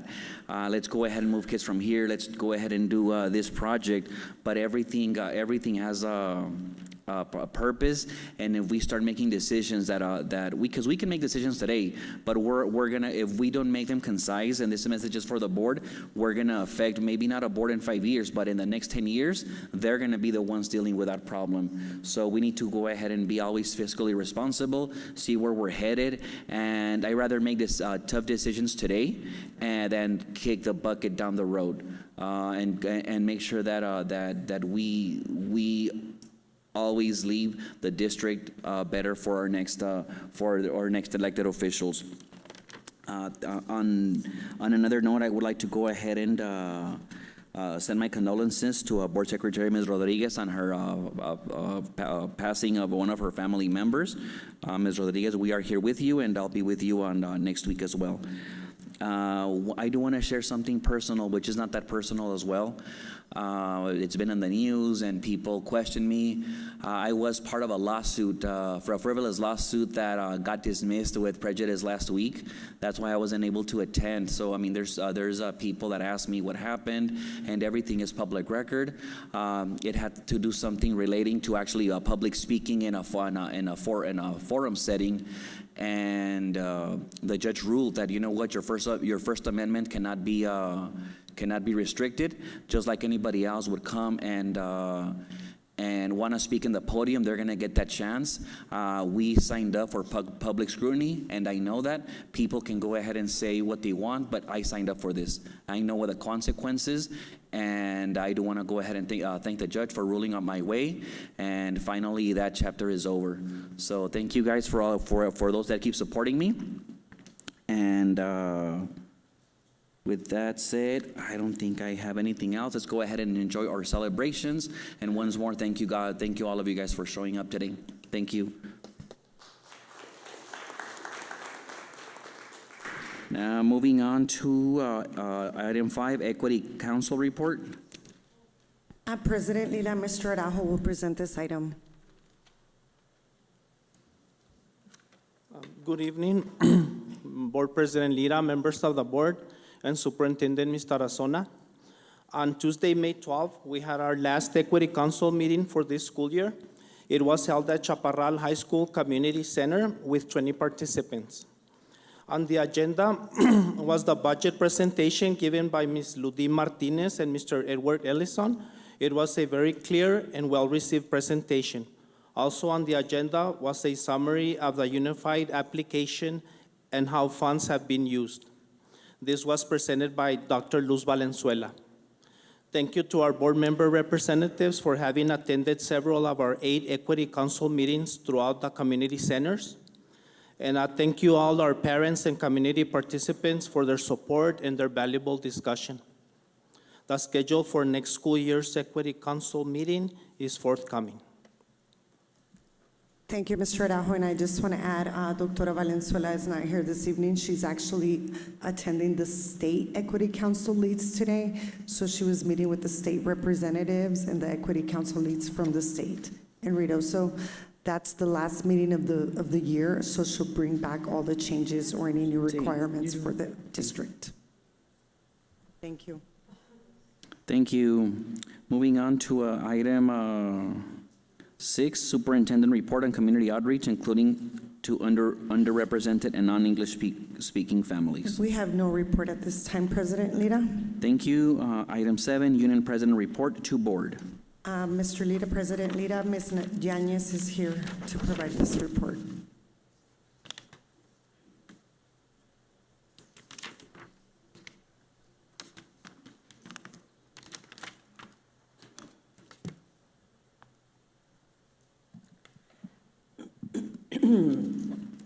Good evening, President Lira, members of the board, Superintendent Tarazona. I apologize, I have terrible allergies. I would just like to say congratulations, Ms. Tarazona, for being our next superintendent. I would also like to thank the former superintendent for his services and also for keeping the Gadsden Independent School District out of the red. Thank you. They did an amazing job. Well, we're wrapping up the year.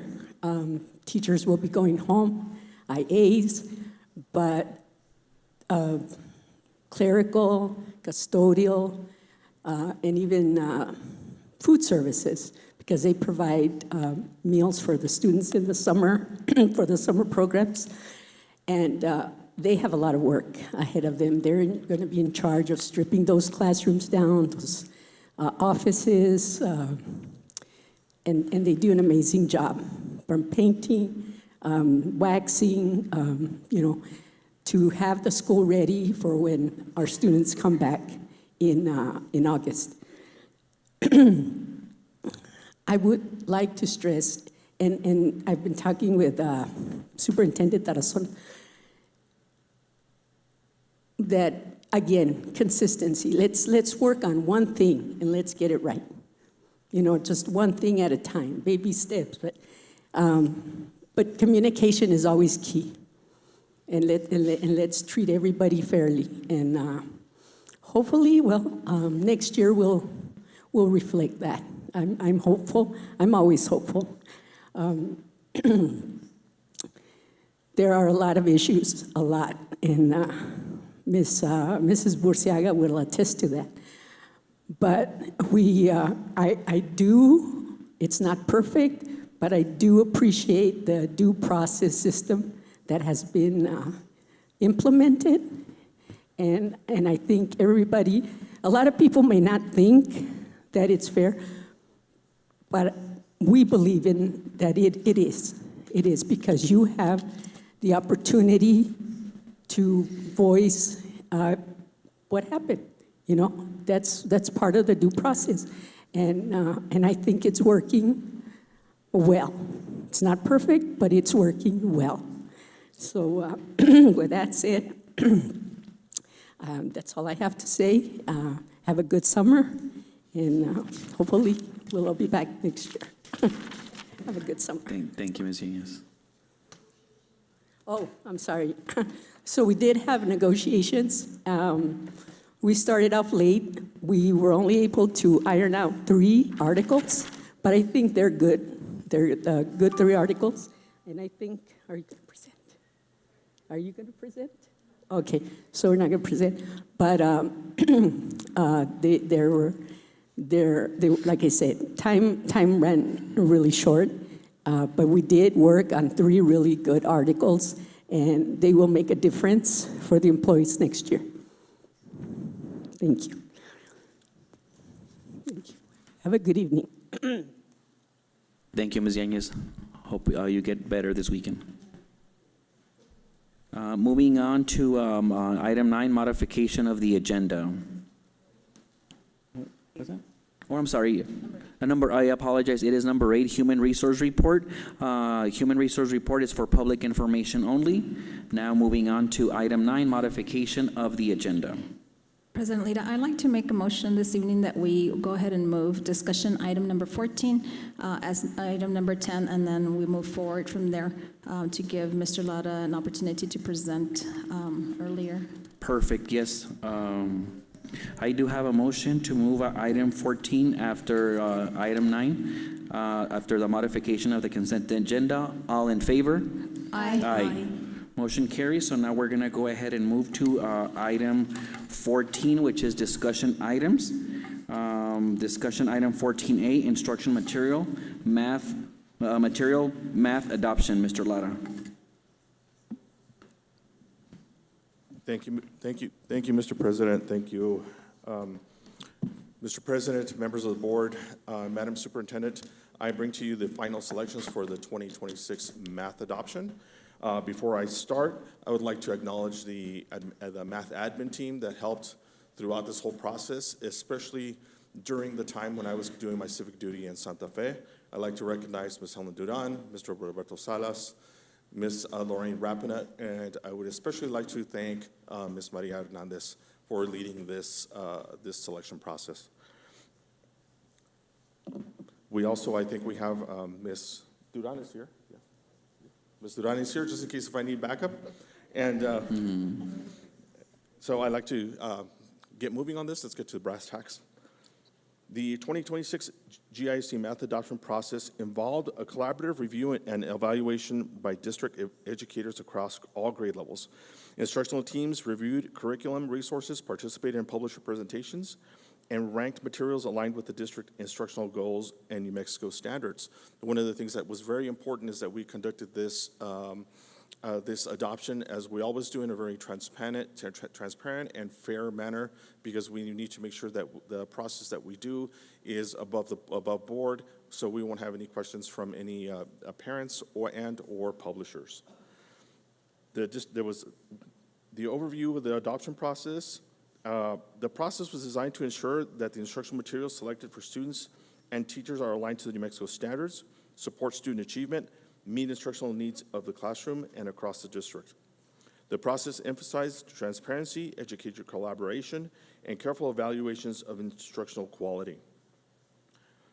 The adoption process included the participation from educators across the district at the elementary, middle school, and high school levels. Teachers and instructional leaders, parents, and campus representatives participated in the review and evaluation of all materials to ensure that multiple perspectives and classroom experiences were represented throughout the process. The publisher presentation and material reviews, publishers were invited to present their instructional programs and provide both print and digital samples for review. During these presentations, the adoption teams examined standards alignment, instructional rigor, intervention and enrichment supports, digital resources and assessments, teacher usability, implementation supports, accessibility for diverse student populations. And I would also like to note that any and all publishers who were invited to submit samples scored very high on the rankings during the PED selection process.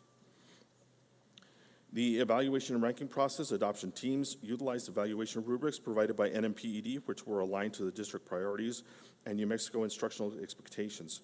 Teams reviewed the effectiveness of each curriculum program based on instructional quality, student engagement, assessment integration, and support for teachers and students. After completing the review process, teams identified and ranked first choice, second choice, and third choice curriculum selections. Of those, these are the final recommendations. The elementary school recommendation selected curriculum associates for their math curriculum. The middle school recommendation was Savas. Savas was the one selected because we actually had a three-way tie for those publishers. We had Savas, Curriculum Associates, and mid-school math. So each one of those received 33.3% of the vote. What we did, Ms. Hernandez put together a meeting. We brought together the administrators from the middle schools and the instructional specialists as well, and that's where they decided which program would best fit our students at the middle school, and that was the Savas curriculum. The high school recommendation for math was McGraw-Hill. The fourth year math, which is the pre-calculus, calculus, financial algebra, et cetera, those are a little bit different. Those we offered more flexibility to the schools to select the programs and the publishers that they wanted to use, because what we want to do is make sure that we accommodate the schools and the students and what fits them the best.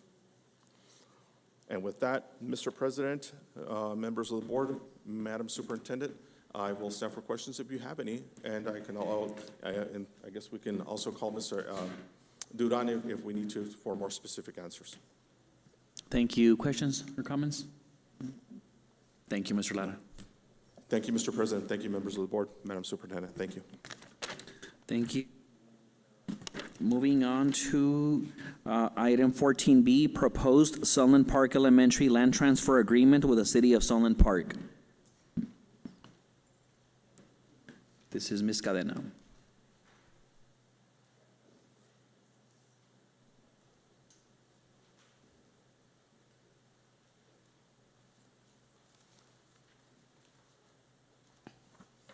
Good evening, President Nita, board members, Superintendent Tarazona. The City of Sunland Park has approached us with a proposal and a draft agreement for land transfer of the Sunland Park Elementary campus that was consolidated in 2023. The pre-K moved to the new pre-K back in January, so now the campus is vacant, and the last thing we would want to do is keep it vacant. So they've proposed this draft agreement, if you can open that. And it has been reviewed by our district's legal counsel. It's not a very complicated agreement, and it will include the replatting of the land if the board agrees to transfer it to the city at no cost. I do have the city manager, Mr. Mario Juarez Infante, here for Sunland Park. If you could come up. Oh, okay. Mr. Infante will elaborate a little bit more on what the city is proposing to do with the property. Thank you, Ms. Cadena. Mr. Chairman, members of the board, superintendent, and members of the audience, there's an opportunity here with this land use, this proposal of a land transfer. What the city is looking to do is to develop what would be a state-of-the-art facility along the 2,000-mile border. It's a public safety facility. This public safety facility would also provide the ability for the city to partner with Gadsden schools. So under the agreement, we would offer perpetual use of the facility improvements, which would include things like space for training, education. We want to encourage criminal justice programs that you currently have. And as you grow and you develop your own programs, we've also had conversations with Doñana Community College. We want to be able to create a space that could not only provide a training space and a learning space for students, both in high school, but also into the college level. We want to open up these spaces so that we can bring law enforcement and other public safety, EMT, fire, at all levels.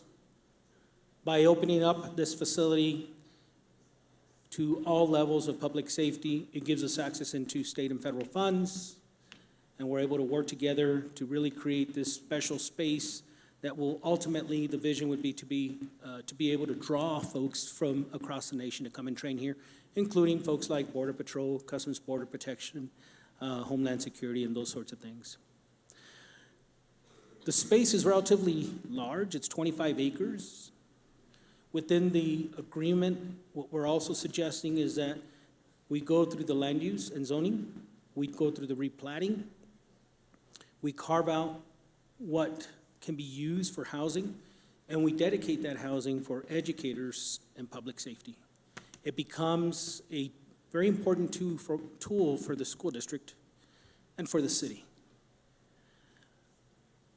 As part of the process, and it's not quite spelled out in the MOU, so there's still a couple of draft changes I would recommend. So we want to make sure that you're engaged in the entire process. So we would want you to be involved in the land use planning, the replatting actions, so that every bit along the way, you're vested in the direction that we're proposing. So I'll pause there, and I'd be happy to answer any questions you might have. Thank you, Mr. Infante. Questions or comments? You? I do have a question. my memory is getting bad, right? So I'm like, if you can remind me, Ms. Cadena, we had already discussed this before, or is this the first time? It's the first time. Okay, and then I'm very curious, what is the worth, what's the land worth? Because it's 25 acres. Vice President Flores, I haven't had a formal appraisal conducted on the property. But I can do that. If we are going to discuss value, the legal counsel recommends that we discuss that in executive session. But I can do that. I have an idea, but I'd rather not discuss it in open session. And then I'm not trying to be negative, but whose idea was, because it's literally a transfer, and we're donating, and I get, Mr. Infante, there's a what is it called, agreement? MOU, yes. And so, because, I mean, that probably has a lot of value. And so, I'll be honest, it was the city that approached us, the city of Sunland Park. okay. Those are all my questions for right now. Thank you. I do want to go ahead and just chime in a little bit. I have had conversations with Mr. Infante, and he did tell me he had the vision of what we could do, and I think that it's a very ambitious plan, and it would actually change the region, his plan. And there's actually an invitation from Mr. Infante for all of the board to actually see what's coming for Sunland Park in the next years. Sunland Park as well will not be the same as is today. So I would actually go ahead and take his invitation so he can give us a field trip of every project that is happening in the area. And I think once you guys see that, you guys are going to understand the purpose of this facility, what he's trying to do, and for us as partners working with GISD and Sunland Park, utilize buildings that are being underutilized right now and that are strategic in the area to make sure that they're utilized. I do know that there is a cost per year of maintenance on the building that maybe you can go ahead and create a presentation, Ms. Cadena, and see how much it's costing us for the upkeep of that land. And that way the board knows the amount and go ahead. No, I can do that, President Ida. I was just going to say I will do that. And I also wanted to just remind the board, we've talked about, for example, Mesquite, it's vacant right now. Yeah. As buildings are left vacant, for some reason they deteriorate faster, even though we're still maintaining them. Because, they're subject to vandalism, and that's the issue. Correct. And maybe a presentation of what happens, or what are we going to do with Sunland Park and all of the vacant buildings that we have. If they are deteriorating, how much does it cost us to demo them, or what is our short-term and our long-term plan? But yes, I have seen going back to Mr. Infante's vision. I think that the facility, the flex space, I think that families throughout Sunland Park and the region would benefit from it. So we'll wait for your presentation. Mr. Infante, thank you. President Lira, just a question. Ms. Cadena, did we have any plans before? Like, was there any thought had gone into what we could propose to do with Sunland Park Elementary before this was brought up? As a district, Ms. Guerrero? As a district, no. I can tell you honestly that the building is in need of serious repairs and remodeling. So it would cost the district quite a bit of money, for instance, the HVAC system. And Mr. Infante is clear, and he's toured the site with some of his staff, and he knows the condition of the building. But no, we did not have any plans. Thank you. You're welcome. Thank you. Mr. Infante, have a good one. Thank you, board members, superintendent, members of staff. Moving on to item 14C, Alta Vista Early College High School Transportation Options, school year 27-28, Ms. Cadena. President Lira, Ms. Cadena will present this item.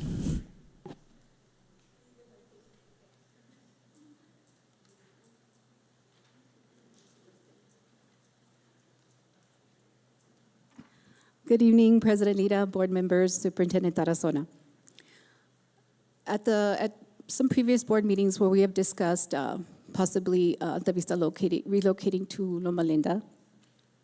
You did request that I get with Boone Transportation and come up with a presentation on different transportation options as it relates to Loma Linda.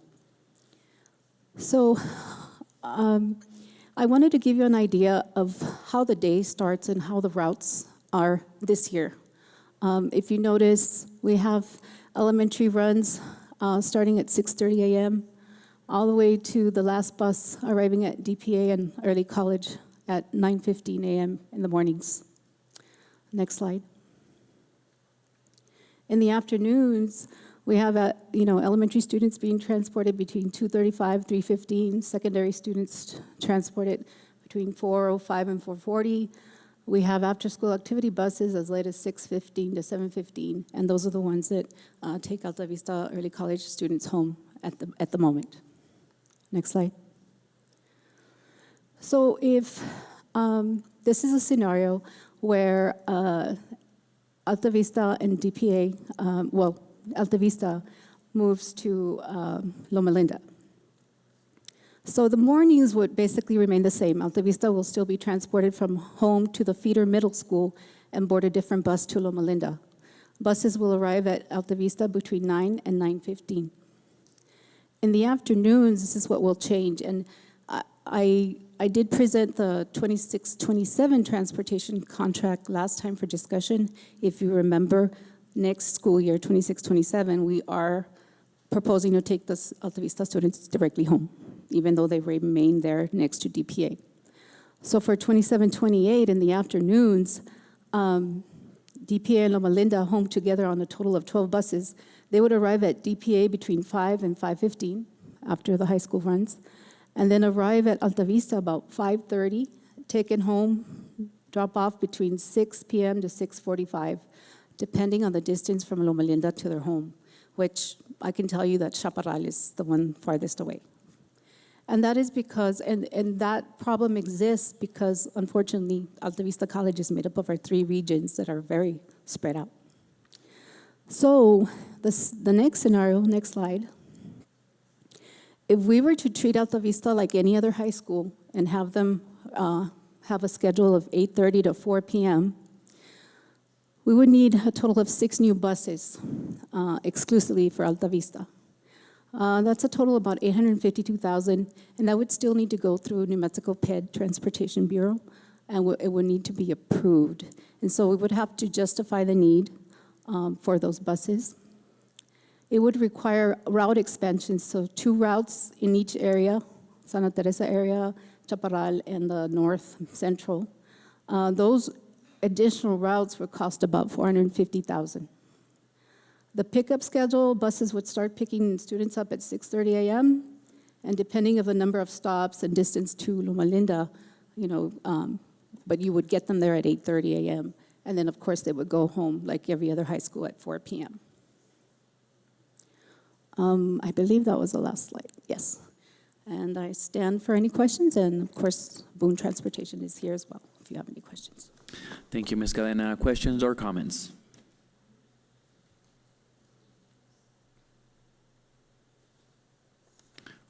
I see none. Thank you, Ms. Cadena. You're welcome. Thank you. Moving on to item 14D, Alta Vista Early College High School relocation options to a Gadsden High School or Berino. Yes, good evening again, President Lira, board members, Superintendent Tarazona. One of the requests made, but I believe by Vice President Ms. Flores, she requested that we look at things not just through a facility scope, right, facilities and cost and buildings and construction, but wanted to get a point of view from the principals, like from Gadsden High School and Berino. If we were to consider moving Alta Vista to Gadsden High School or moving Alta Vista to Berino in one of the wings and share that campus. So I'm going to let Ms. Legarreta present the GHS point of view, and then Ms. Carnevale will present the Berino point of view. Thank you, Ms. Cadena. Good Good afternoon, President Lira, board members, and Superintendent Tarazona. To me, as a principal at Gadsden High School and former assistant principal for Alta Vista Early College, I feel that the ideal scenario for Alta Vista Early College high school students would have to have the program located adjacent to or in close partnership with the Doña Ana Community College campus. And I think I'm not the only one that has expressed that desire. This model provides direct access to college facilities, resources, and services while fully immersing students in a true college environment. However, we also recognize the financial strains that we have, so if relocated to Gadsden High School, these are some of the things that I see as advantages for the students. Academic opportunities. The students will have increased access to electives, CTE programs, fine arts, and extracurricular activities. They will have greater facility in scheduling and course offerings for the students, opportunities for collaboration between the early college and the comprehensive high school teachers. And the social emotional benefits, I think that the students will be able to experience a broader high school environment and diverse peer interactions, increased participation in clubs, leadership activities, and school events, and the students may develop stronger social skills and school connectedness by having the opportunity to mingle with other students. Next one, Mr. Snowdy. On college and career readiness, wider exposure to career pathways and student organizations, networking and mentorship for diverse academic goals, and preparation for real world via larger campus experiences. School culture and collaboration, promoting staff and program collaboration, strengthens district unity and goal alignment, and of course, sharing instructional and student support best practices. And then in the resource sharing, share facilities such as the library, the gym, the labs, and the technology, efficient use of district staffing and operations, and access to support services on the counselors, the nurses, the wellness room that we currently have at Gadsden High School. Next one, Mr. Some of the disadvantages or challenges that we need to recognize is scheduling conflicts. So coordinating college courses with high school classes and transportation can be difficult. Conflicts between the bill schedules and the school activities. In identity and cultural concerns, and I know that our students at Alta Vista mentioned this concern as well. Alta Vista Early College High School students may feel their program identity is diminished within a larger campus. On the academic and program alignment, one of the challenges would be that teachers may need additional coordination time and collaboration structures, and concerns about maintaining fidelity to early college program requirements, and on the extracurricular and participation, potential inequality in access to opportunities if the systems are not clearly defined. Christine, here for any questions or any comments? Questions or comments? Board Vice President, Ms. Flores? Can you just clarify on the extracurricular and participation? I'm not understanding potential inequities in access to opportunities if systems are clearly defined. What does that mean for Alta Vista early college students, or is it for your students? No, I think it's just that we would have to have really good communication between Principal Gensler and myself to make sure that if the students want to participate on the 21st century activities, that we're able to work together on creating a schedule that provides that opportunity, because right now they finish the classes a little bit later than we do, and the after-school programs start from 4 to 6, so we just want to make sure that they have the opportunity to participate in any extracurricular activity that they want, like the fitness and conditioning that we have, the cosmetology program, or anything else that they would like to wish, the esports program. And it's just more to make sure that if the board decides to unify, to bring Alta Vista to Gadsden High School, the Principal Gensler and I have the communication from the beginning, just like Principal Villagrán and I have had it for the past 2 years. So do you think, because like currently, I get it, current Alta Vista early college students don't have the opportunity as much as your comprehensive high schools to be actively involved or engaged in after-school activities, including sports. So are we saying that if we entertain the idea of moving Alta Vista Early College to Gadsden High School, can students participate? I mean, do they really have the time to do this? No in the sports because of the NMAA requirement, but I'm talking about the 21st century after-school programs that we have for the rest of our students at the high school level. And I wonder if they would be able to do so too. That's what I'm saying, that collaboration would be key. Okay, thank you. Thank you. Thank you. And this is one of the decisions that's going to be hard for us. I do want to acknowledge the students. That some students emailed us, and they're learning to advocate for themselves, and they're trying to get their building and have their own identity. But these are the decisions that we're going to have to make. Do we go ahead and how is that going to whatever decision we make, it's going to impact the students, maybe they're learning, but if we go ahead and choose an independent building, is it going to be self-sustaining? So those are the things that we need to make a decision in the coming weeks or months, or we just kick it to the next administration and they'll figure it out. Easy. Thank you. Go ahead, Ms. Good afternoon, President Lira, board members, and Superintendent Tarazona. I am presenting the area for co-location challenges and advantages of having a high school alongside with a elementary school of about approximately 240 students for the 27-28 school year, using currently 9 available classrooms. So we'll need to make sure we establish strict physical and challenging our boundaries. Because these 9 classrooms are scattered, we would have to work very closely on that organization because hand over a wing approach will not work. Next slide, please. I've given you an idea here of what my campus looks like at the present moment. The yellow ones are the ones that are available. So if we were to make this change, we would look at the last wing as the dedicated wing for our high school students. Next slide, please. Our advantages. And I'd just like to say that this is currently already in place as our neighboring high school as they come over to support my students. So reading groups, buddies, and small group, the high school students can act as readers or academic tutors for elementary students during controlled windows. Crafts activities and assistance. For example, when we have field day, they come out and they support our teachers. Positive role modeling, having the older students provide immediate positive examples of academic progression and leadership within the community. Next slide, please. Once again, these advantages are already in place and we share with our neighboring Alta Vista students.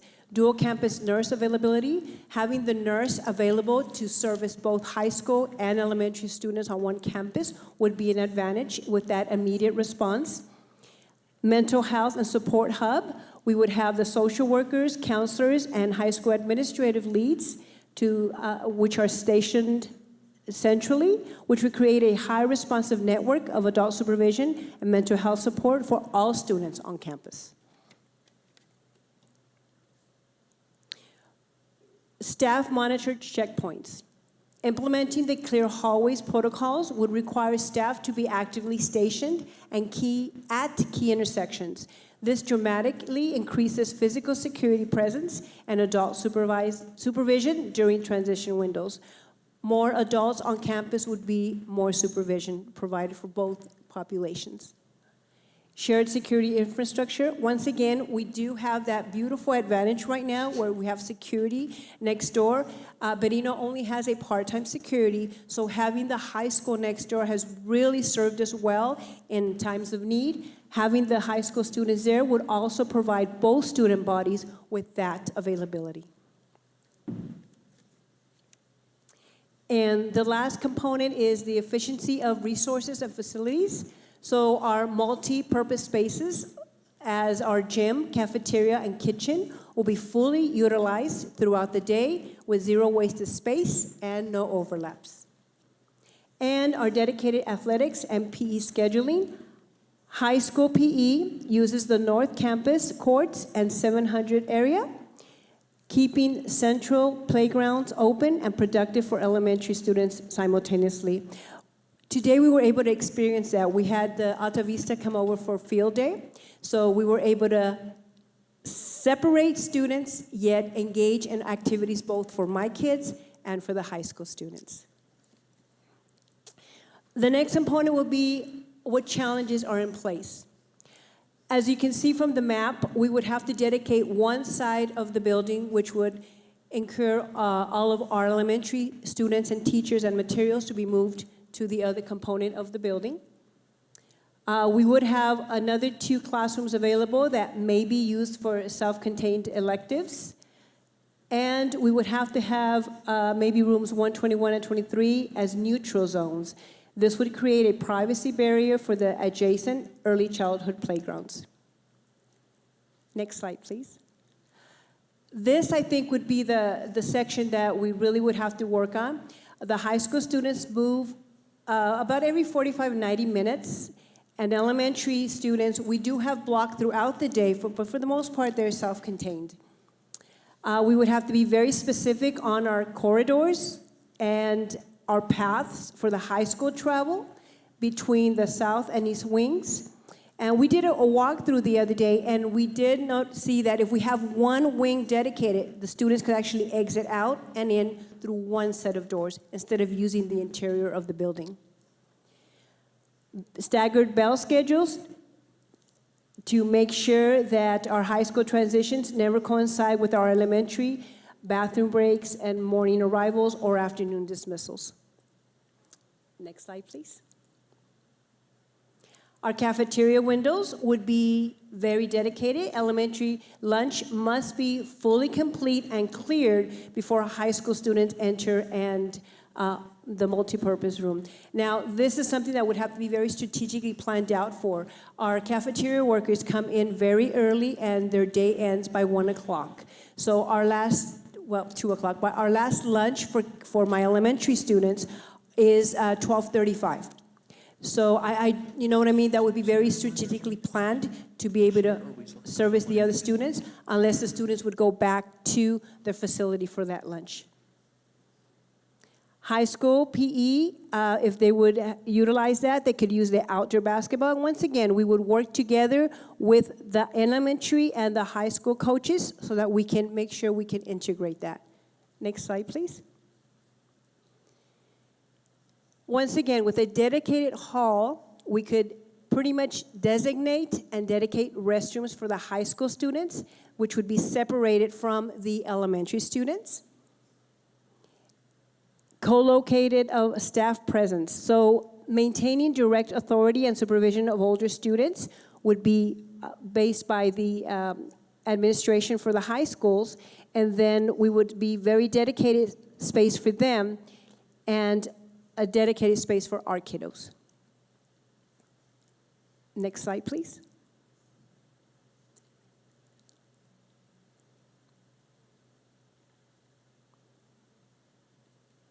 That was the last one. Yes, thank you. Members, I stand for questions.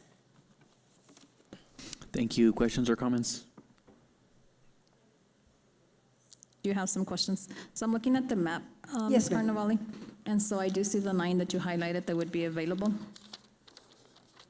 So you'd be willing to dedicate that wing all to Alta Vista? So that means that you would like move Manzano, Rios, Uribe, Ferris? Yes. On the other side? Okay, just making sure. And then what are we currently using 109A and 109 for? We have a workroom and then the classroom. These are classroom we have testing sessions. We have them in there. Okay, so my next question is for you or Ms. Cadena. So these, let me see, 1, 2, 3, 4, 5, 6, 7, 8, 9, 10, 11. So potentially we have 11 possible classrooms if the board's will is to go that route.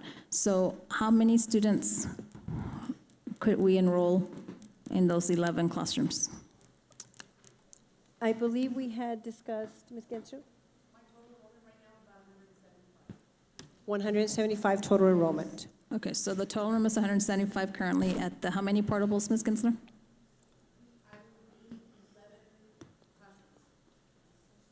So currently you have 11 portables being used. So then we, okay. So that workroom A, and are those full-size classrooms?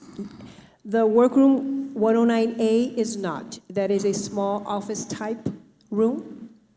So that would not serve as a classroom, but what we looked at is probably maybe like a counselor's office would be what we're finding there. Okay. So I'm just gonna, okay, go ahead.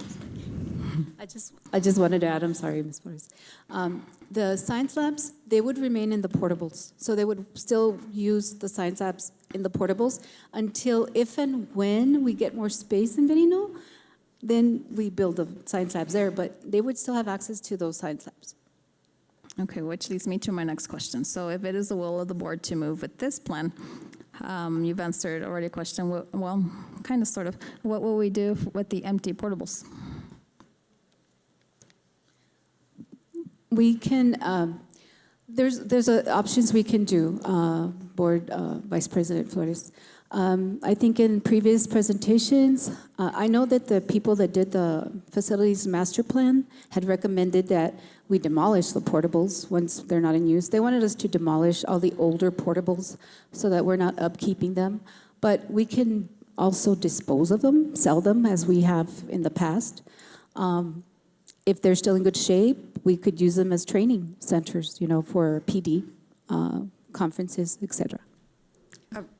Vice President Flores, is it also important to point out that a lot of the Alta Vista students attend college courses at DACC, so they're not present for all of their class periods as they're doing their dual credit? Children, with that being said, Ms. Tarazona, understanding that they're not all present there because they're attending campuses, whether virtually or in person, at MSU or whatever the other satellite campuses. So how many students are technically on campus? I'll defer to Ms. Gensler. We will refer that question to Mrs. Gensler.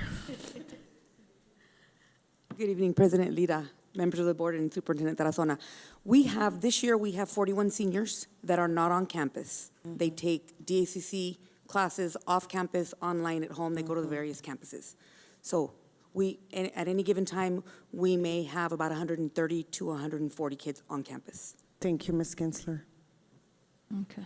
So I'm just, fellow board members, I'm just saying my opinion. I am not convinced on moving Alta Vista Early College to Berino Elementary, because also in talking with the students, when we got that opportunity to visit, thank you, Ms. Gensler, once again, Ms. Medrano and I went out there, you know, and talking to staff also, and in talking to you, right now, you don't have room for growth. And I'm very curious if we were to provide a facility that gives them room for growth, would this program increase? And you know, do we have the interest? And, you know, because I'm thinking, you know, the students that, you know, why are they not enrolling? Is it because they know that they're in portables? Is it because, you know, maybe that's a big factor? I think, Ms. Flores, that there's a lot of different reasons. We do start off with a large application, you know, pool. We lose students for no athletics, the long and arduous hours, the rigor, the campus. They come, I'm going to be very honest with you, they come and they see, and they're just turned off, okay? The opportunities that we just simply cannot offer our kids because they don't get off, you know, school till 5:15. Our kids don't get home till 7. So the logistics for some families, very difficult. It's a great opportunity. We can grow, we should grow. We just have to make some changes for that to happen. Yeah, and that's why I'm not convinced for Berino, ladies and gentlemen, because there's no room for growth. And I guess my other thoughts is that whole idea of allowing them. So in a perfect world, we give you a campus, you know, wherever it is. So my question is, just to make sure that I understand, do our kids have time to be in sports? Is that even allowed? I guess is that allowed for them to be in sports? Is it a yes or a no? Right now, it's a no. And okay. Why? Clarify why. Because they have to play for their home high school. So, and really, the only students on our campus that would be able to participate would be 9th and 10th. Because once they're in DACC classes, now they have to have permission from a professor to miss class on, let's say, a Tuesday to play a basketball game. And we don't have jurisdiction over DACC and their policies and their syllabi. So if a professor says, no, you can't attend, then no, they cannot attend. They can be penalized for attending games. Okay, now And that the makes rigor it sense. is, I mean, it's a difficult program. So by the time they're 11th and 12th graders, they just won't have time for athletics. Okay, I'm gonna throw a curveball here.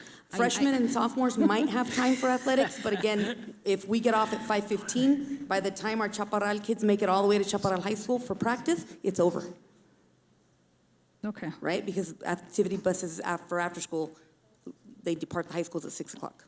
okay. So the curveball I'm gonna throw is, okay, I realize what I'm about to say is two different states, but I just can't help but compare. So I do have, I'm aware, there's a family member that has a kid that's in a similar program like Alta Vista Early College, I think YISD. And I know we're talking different state, different community college, and so I'm thinking, well, how in the world is that possible for this kid to, be participant in mariachi, soccer, track, Hanks High School, and still be involved EPCC? He's about to graduate. And I'm like, how is that even possible?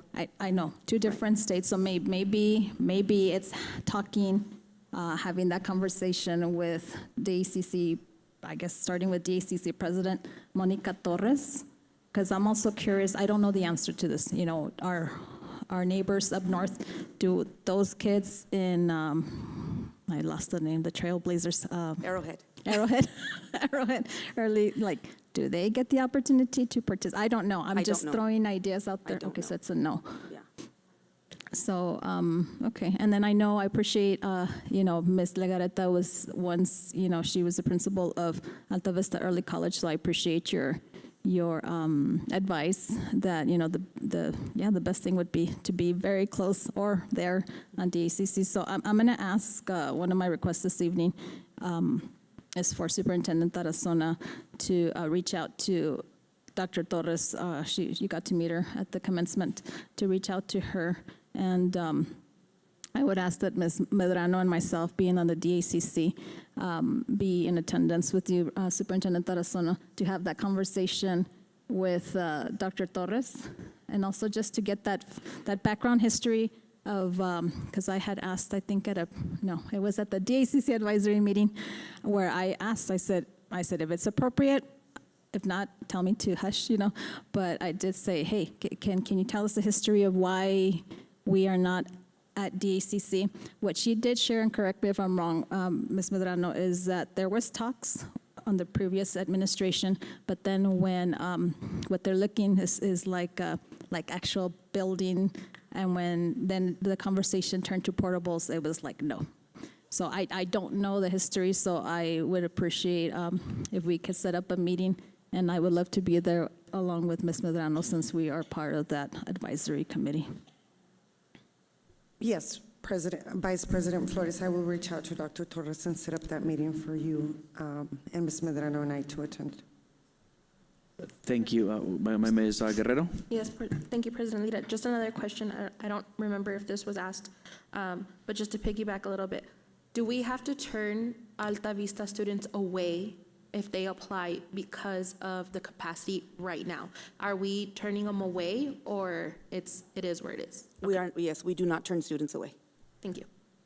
Thank you. Well, I do have a question, and I think, what happened to the option of Loma Linda? Is that still, are we still discussing that? Yeah.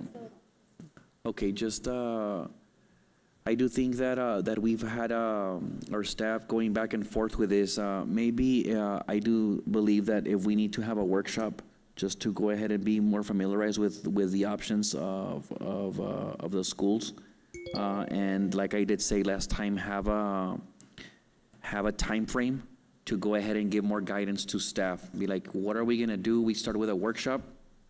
We analyze, we ask all of the questions, just focus on the schools. What are gonna be the pros, what are gonna be the cons? Something that comes to mind, let's say we go ahead and give them a facility, Loma Linda. I think this is an amazing program, but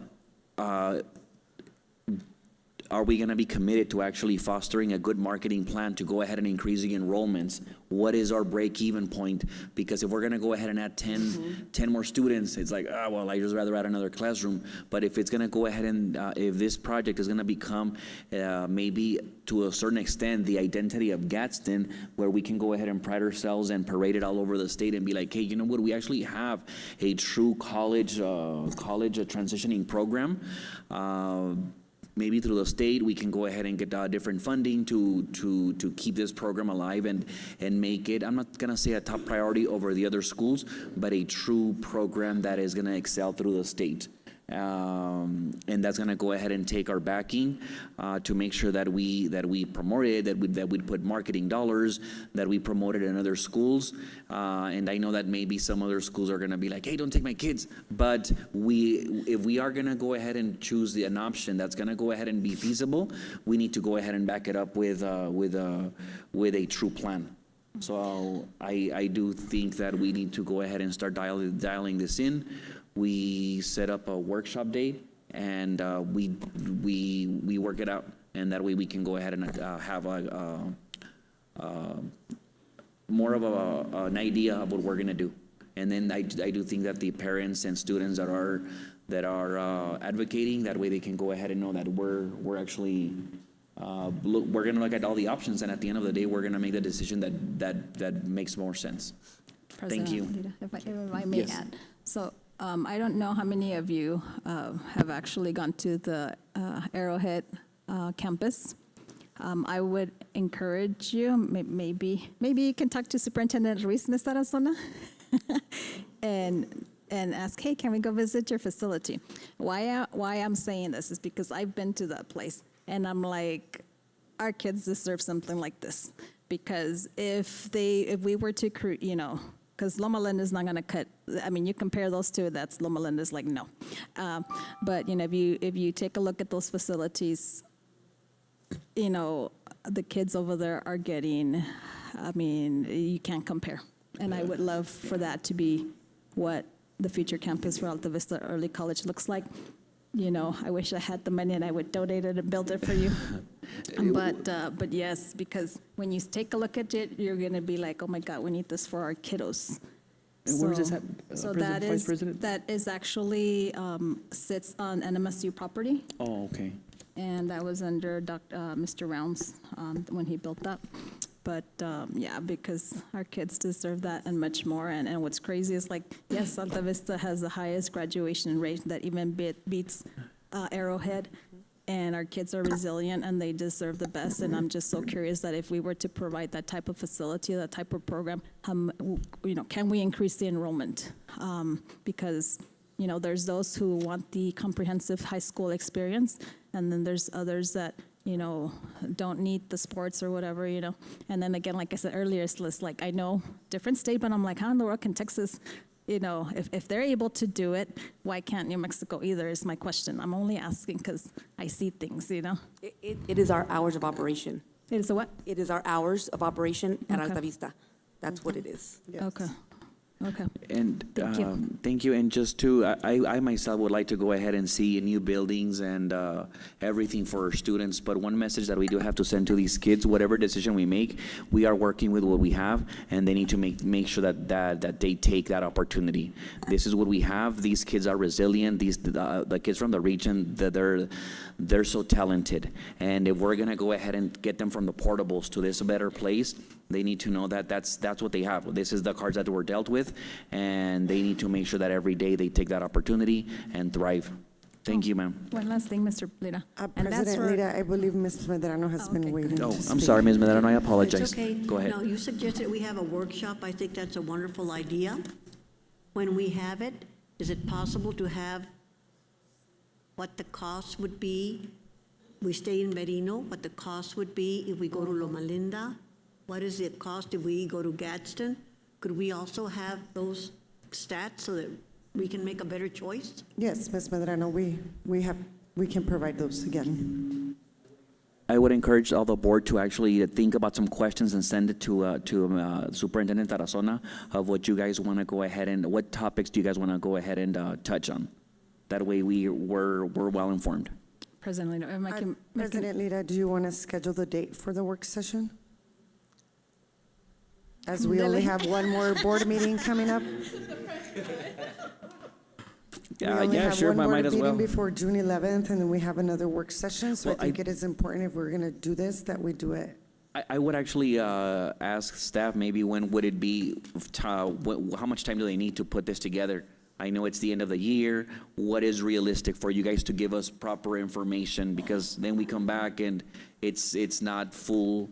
Something that is, I think for this, we need to go ahead and be fully aware of everything that's going on. How long would it take for you to put the presentations detailed with everything that needs to be in there together? President Lira, board members, Superintendent Tarazona, I have a lot of the information from the previous presentations, but for instance, if you want cost, like Ms. Medrano pointed out, of what it would take to move to Berino, and you're talking about all costs, facilities, transportation, right, et cetera. I need to really sit down with my staff, and I would say, like, and please keep in mind that we're doing this heavy lift It's of heavy, yes, we Gadsden Middle understand School. I would say the end of June, Thank if you, that's Ms. possible. Cadena. Thank you. So I think we'll just, we'll shoot for the end of June, and then we'll keep talking to set a date. Okay. President Thank you, Lira. President Lira. One And last comment, I There's one promise. last comment from Ms. Flores. Okay, so, Mr. Lira, since maybe you have connections with Project Jupiter, our former superintendent had mentioned to us, okay, that, Gadsden was left out of make negotiations with Jupiter. He said that the income that's going to be generated by that facility could build us new schools. Can we talk to Project Jupiter and its leaders or whatever to where, you know what, maybe this is the opportunity that maybe they can build us a school, God willing? I don't know, just a crazy Well, thought, but. My commitment, I have a relationship with them, yes. I'm going to go ahead and bring this up, and as I've shared it with the board, they've been waiting to have a conversation with us. So I don't know where the conversation will go, but I'm going to go ahead and bring it up, and I'll give you guys an update on the next meeting. Okay. Thank you. Thank you. Final, thank you. So now moving on to item 11, the consent agenda. Do I have a motion to approve the consent agenda? Some of. All in favor? Aye. Aye, consent agenda passes. Moving on to item 12, open forum. Ms. Delgado, do we have anyone for public comment? Sir President, I do have open forum. Thank you.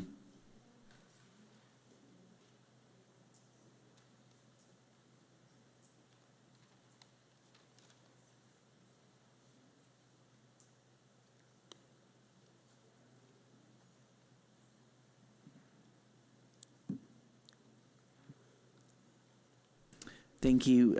Let me go ahead and, where's the statement that we have to read? Thank you. You do have 5 minutes. Personal attacks upon board members, staff, personal, or other persons in attendance or absent individuals who address the board are discouraged.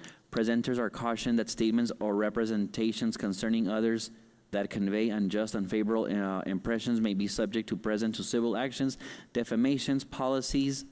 KE, KEB, KEC, and KED are approved by the Board of Disposition of Legitimate Complaints, including those involving individuals. So we do have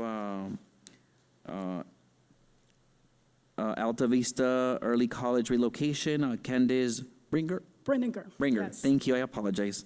Yes. Go ahead, ma'am. Good evening, President Lira, Vice President Flores, members of the board, and Superintendent Tarazona. My name is Candace Brenninger, and I've been a teacher at Alta Vista Early College High School for the past 9 years.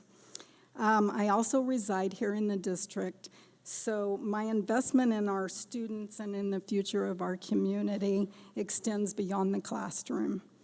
I'm here tonight because I think it's important for you all to hear faculty perspective as you weigh options on how to best accommodate Alta Vista in the future.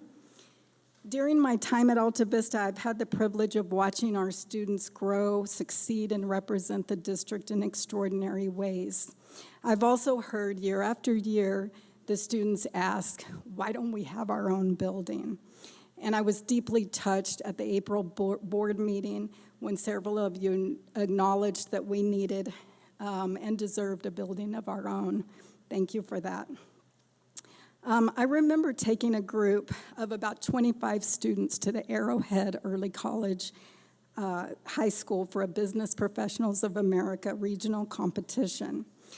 And when they got off the bus and saw the facilities, they were so intimidated. There was like a palpable shift in their demeanor. It was as if at that moment they suddenly felt smaller than the students around them. They felt like, and I quote, the poor kids on the block. It was sad. But you know what? They went into their competition rooms dressed in business attire. They carried themselves with professionalism and grace. And then they took first place in practically every single event. That's what our Gadsden students are like. Yeah. Afterward, they said something that has stayed with me. They said a nice building doesn't make better students. They may have the better building, but we have the better students. And Arrowhead absolutely has amazing students, but there really is something uniquely special about our Gadsden students. Our students work incredibly hard and consistently make this district proud. So yes, I do believe that our students can succeed and make this district proud no matter where they're placed. But that does not mean that placement doesn't matter. The old English building at Gadsden High School is not a good long-term solution. I understand that it might be the most economically feasible option, but Alta Vista needs more than classroom space. It needs a clearly defined campus identity and an environment designed to support the early college model. Students deserve opportunities to build community, participate in outdoor activities, and experience the sense of belonging that comes from having a space that truly feels like their own school.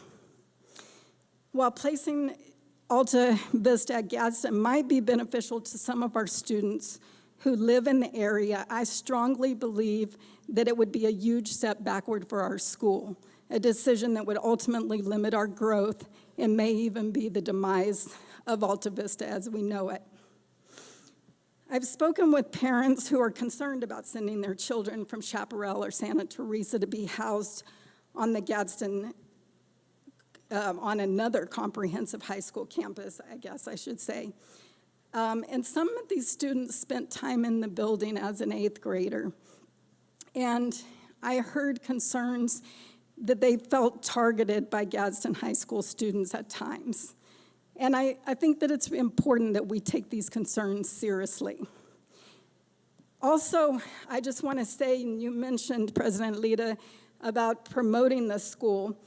I was online during the April 23rd board meeting when you all were discussing Alta Vista, and someone commented, I didn't even know this school existed.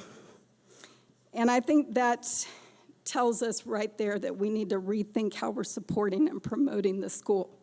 We need support in marketing. We need the district's expertise to help tell our story so families understand what Alta Vista offers.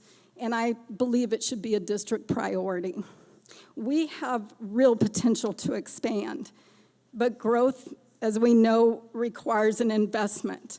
We need to invest in a strong CTE program, ideally a medical or engineering pathway aligned with competitive opportunities like BPA. Our students really do shine when they're given opportunities to compete and to lead and to shine. And I just want to mention that Alta Vista is already very strong in science. Our students regularly take on independent research projects, compete in STEM competitions, and pursue STEM degrees and careers because of the opportunities and experiences they have. But our current lab spaces are already cramped. They already lack the storage and infrastructure needed to support a growing campus. And if we want Alta Vista to grow, then we need the facilities that are designed to support hands-on, high-level instruction. And I know that there's been talk about our enrollment numbers. I'm happy to report that our incoming freshmen continue to grow. While I feel very passionate about our need to grow in many ways, I do want to point out that our numbers aren't a whole lot different than Desert Pride Academy and Barreno Elementary, both of which have dedicated campuses. DPA currently has 184 students, and when I was looking at this a couple of weeks ago, that was less than our projected enrollment for next year. So I feel like there's a huge difference in our facilities and our support. So I believe that if things were equitable, we too would have our own campus and the faculty to support growth. We need the ability to operate as our own fully developed campus rather than continuing to depend on other schools for essential programs and services. Our early college high school students are among the least supported in terms of facilities and visibility in the state of New Mexico, yet we're one of the highest ranking schools in the region and in the state. It just doesn't make any sense to me. So that's why I think it's important to ask, how will the decision ultimately be made? Will it be based solely on financial considerations, or will it take into account student experience, access, safety, and long-term growth? What factors are truly driving this decision, and how is equity being considered across schools? Because if financial efficiency is the primary factor, then I think it raises broader questions about consistency and how decisions are made across the district. And based on those considerations, I strongly believe that the best long-term solution is to move Alta Vista to the Loma Linda campus. After years of operating in temporary facilities, I don't believe Alta Vista should continue moving from one short-term solution to another. We deserve stability and a long-term vision for the school. And I truly believe that Alta Vista has more potential to grow than any other school in the district. We just got to get people to realize who we are and what we do. And that's one of the reasons why I think Loma Linda is the right long-term solution. And if the district can't pursue Loma Linda right now, then Barreno is clearly the option that best, well, I don't even know that. I was going to say it's the best, it protects Alta Vista's identity and future, but I'm not sure after I saw the presentation. But what I wanted to urge you to do is to think about Alta Vista, not just as it is today, not just as the numbers as they are today, but as what we can become. I really strongly believe that we can become larger, better, a powerhouse school in our district. And so let's imagine a school that grows, thrives, and provides students with the opportunities they've always deserved, because these students are an investment in our future. They're going to become our nurses, our doctors, our engineers, our business leaders, maybe our teachers, and I think they're definitely worth investing in. Thank you. Thank you, ma'am.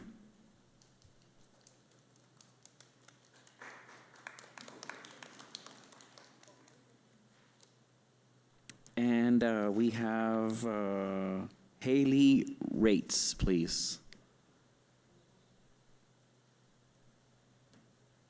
Haley, just to remind you, Haley, 5 minutes. Thank you. Go ahead. Can you please say that again? Just remember that you do have 5 minutes. Thank you, Haley. You're welcome. Good afternoon, President Lita, board, sorry, and other board officers. Sorry. Alta Vista should stay where it is. Yes, we are in campuses, but they are easy to navigate and know where you're going. Yes, it's a small place to be, but again, it's easy to navigate. Yes, the enrollment numbers could decrease because other students who are coming are probably disappointed of, oh, well, it's campuses, yes, but as a Alta Vista student myself, that's the most safest campus I've been in. I don't want, Gadsden, I've never attended Gadsden High School before. I've heard rumors that are either not true or true, but the old English building, what I've heard, is not a good place to be. From hearing a student say there was cockroaches, the classrooms were cramped, and so much more. I don't want to be in that space where I lose my mighty eagle identity.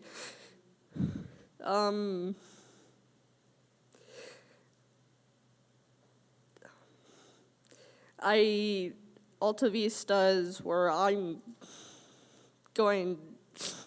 Sorry.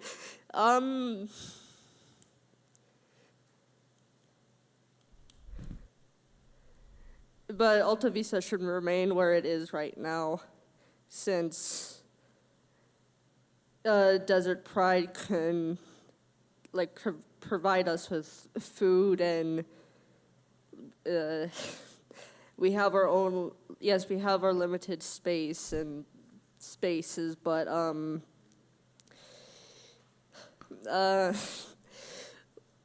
everyone knows each other, since everyone is something that could not be known is that Alta Vista is a school where there has been no fights, which is rare from a school, since Alta Vista, yes, isn't really known about, but it's a very useful academic school to do high school classes first and then college classes. So again, I respectfully ask the board members to choose their decision, decide correctly, and think about the students and the staff's mental being and much more. Thank you. Thank you. Thank you for your public comment. Thank you, and that is it for our open forum. I am going to have to go back to item 10 and approve the school board minutes. Do I have a motion to approve item A and B, the regular school board meetings for May 5th and May 12th? I so move. All in favor? Aye. Aye. Thank you. So moving on to action items 13A. The 13A transportation contract for school year 26-27. President Lira, Ms. Cadena will present this item. Good evening, President Lira, board members, Superintendent Tarazona. Last board meeting, I brought to you for discussion the transportation contract for school year 26-27. I bring it for action. In 2025, the Gadsden ISD School Board approved a 5-year transportation contract to Boone Transportation for the term July 1, 2025 to June 30th, 2030. In subsequent years, the cost determined for each school year is based on district needs and state allocations. FYI, we have not received a notice of state allocations yet. The estimated costs for the 26-27 school year are proposed as $7,539,993 for to and from school bus services and $468,851 for rents and leases, for a grand estimated total of $8,008,844. This proposed cost for the 26-27 school year includes 4 new routes to transport the 6th graders to Gadsden Middle School and 5 route extensions to take Alta Vista students directly home in the afternoons with DPA students. I stand for any questions or comments. Questions or comments? No. Do I have a motion to approve item 13A? President Lira, I'd like to make a motion that we accept the transportation contract for school year 2026-2027. Thank you. There is a motion on the floor by Board Member Guerrero. All in favor? Aye. Aye. Motion carries. Thank you. Thank you. Moving on to item 13B, Policy Advisory 273-274. President Lida, Associate Superintendent Burciaga will present this item. Good evening, President Lira, members of the board, Superintendent Tarazona. Last board meeting, I presented 2 policy advisories, 273 and 274. If you recall, the first impacted policy GBGC, which was specific to medical exams for employees. The second advisory impacted a policy that was specific to public records request and outlining the appropriate protocol. In short, both updates are about clarity, compliance, and reducing risk. They don't significantly change our day-to-day operations, but they make sure we're doing it the right way. I recommend approval, and I'm happy to answer any questions.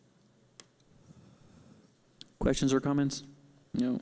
As I see none, do I have a motion on the floor to approve item 14? Where is it? 13B. 13D. So moved, President Lira. All in favor? Aye. Aye. Thank you. Motion carries. Thank you, Ms. you. Burciaga.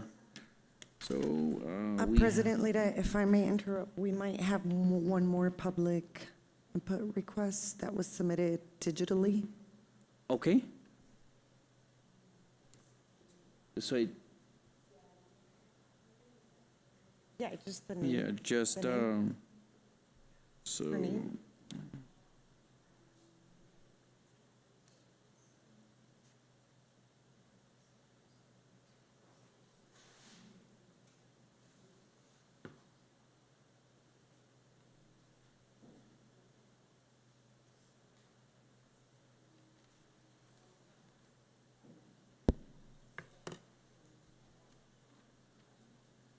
I apologize. We usually do not take those digitally until here, but it was emailed to us yesterday, so I apologize.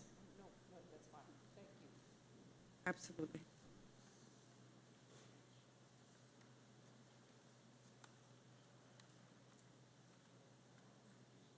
Thank you, and I do apologize for that confusion. Ms. Kathy Buckman from Doña Ana Soil and Water Conservation. Thank you. Yes, President Lira, Board, Superintendent Tarazona, my name is Jennifer Kleitz. I'm the District Manager for the Doña Ana Soil and Water Conservation District. Closer to yes. Okay, thank you so much. My name is Jennifer Kleitz. I'm the District Manager for the Doña Ana Soil and Water Conservation District. And we just want to take a little bit of your time. Thank you very, very much. 2.5 years ago, we received a Forestry Service grant to plant trees in the city of Las Cruces and Doña Ana County. Since that time, we have planted over 700 trees. We do want to do 2 plantings in Gadsden area in the fall, and so we'd like to reach out. The goal of this grant is to help alleviate the heat index by planting trees in neighborhoods. So what we do with we've got 5 years, $1 million, we're going to be planting 2,100 trees and giving away 2,100 trees. What we do is we go into neighborhoods or we go onto sites like schoolyards, and we plant 50 trees. We dig the holes, we bring the volunteers, and what we're asking for is for the Gadsden Independent School District and the schools to allow us to come on if you have irrigation available so that these trees can be watered with irrigation, and then we will come and we will dig these holes, we will plant the trees. They're 15-gallon trees, they're native drought-tolerant trees for the city of, for New Mexico. And I'm going to introduce our program coordinator, Kat Buckman, and she's going to tell you about the 2 plantings that we're going to do in October. And we were trying to get in touch with those schools and have not been able to do so. Kat Buckman. Good afternoon. So on October 10th, we will be planting 50 trees at the Anthony Country Club. And I noticed that Gadsden Middle School is doing a big overhaul of their campus and thought that being able to put some trees there for them. And then also, Anthony High School isn't that far away. So I'm sorry, Gadsden High School, I apologize, isn't that far away, so we could possibly also get some trees there. What I would really like to do, we can do up to a 100-tree planting. So if I'm doing 50 trees at the Anthony Country Club, we could do 50 trees at either one school, or we could split it up in any amount between the two so we could have trees for both of those. There are studies that show that kids that are surrounded by green spaces will do better in school, so I think that this would be a perfect opportunity to help your students excel. Great idea. Thank you. I think we're all for it. We will reach out to you. Thank you Yes. so much. Perfect. Thank you so much. Thank you. Moving on to item 15, board, we do have a busy summer. We do have a lot of things to do and several trips, so hopefully you guys all can make it to the law conference and to the leadership retreat. Moving on to President Lita, I had a question regarding the upcoming events, if Okay. I may.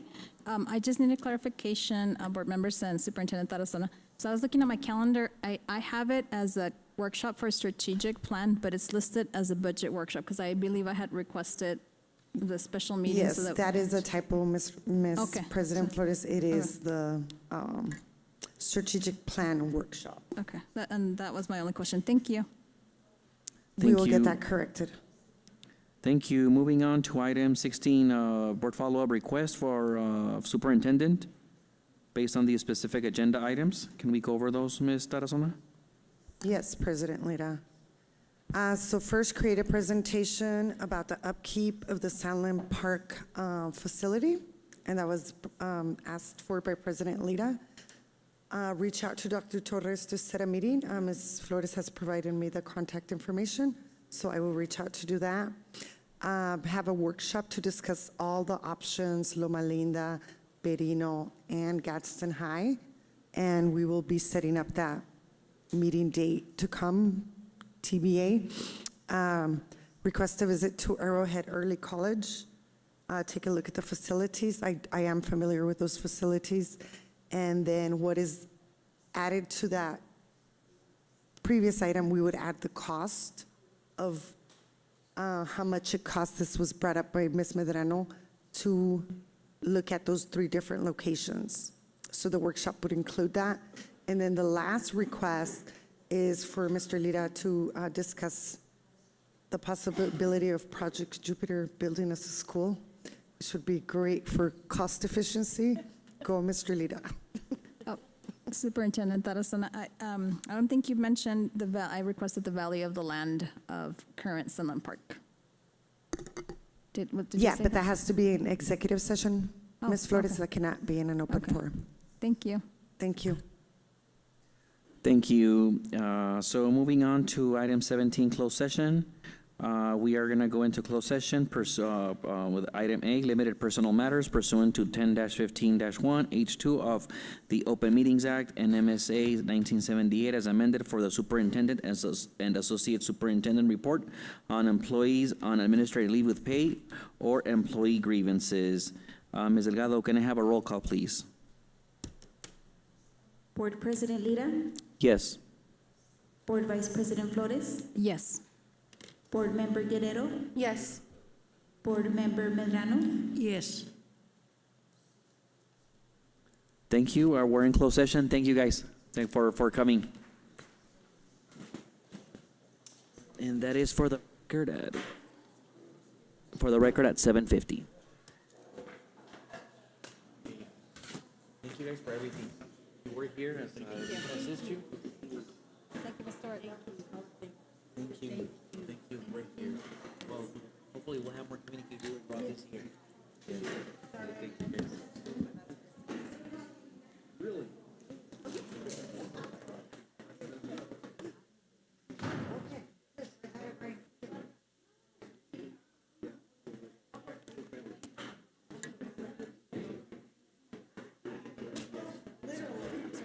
The motion to adjourn, to go into closed session.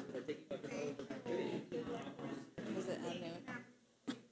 I heard anybody make a motion. Was it me? He just went straight into. Let me ask Medrano. I don't even remember it was me. Oh,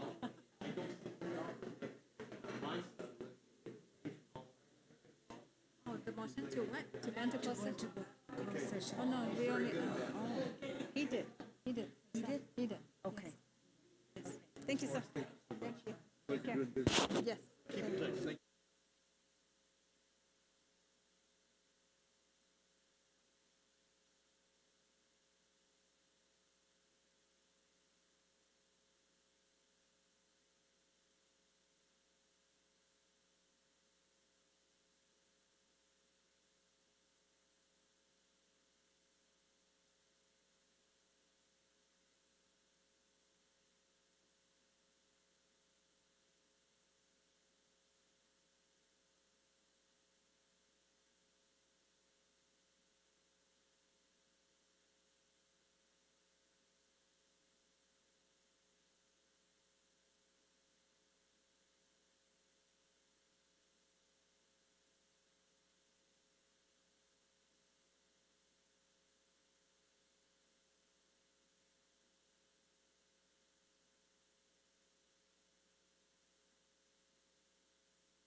Thank you. Item 18, open session. Can I have a roll call to come out of open session? Actually, we just make a, Well, is there a motion? so move. All in favor? Aye. Aye, thank you. Item 19, adjourn. All in favor to adjourn this meeting? Aye. Thank you. We are adjourned at 8:14. Thank you.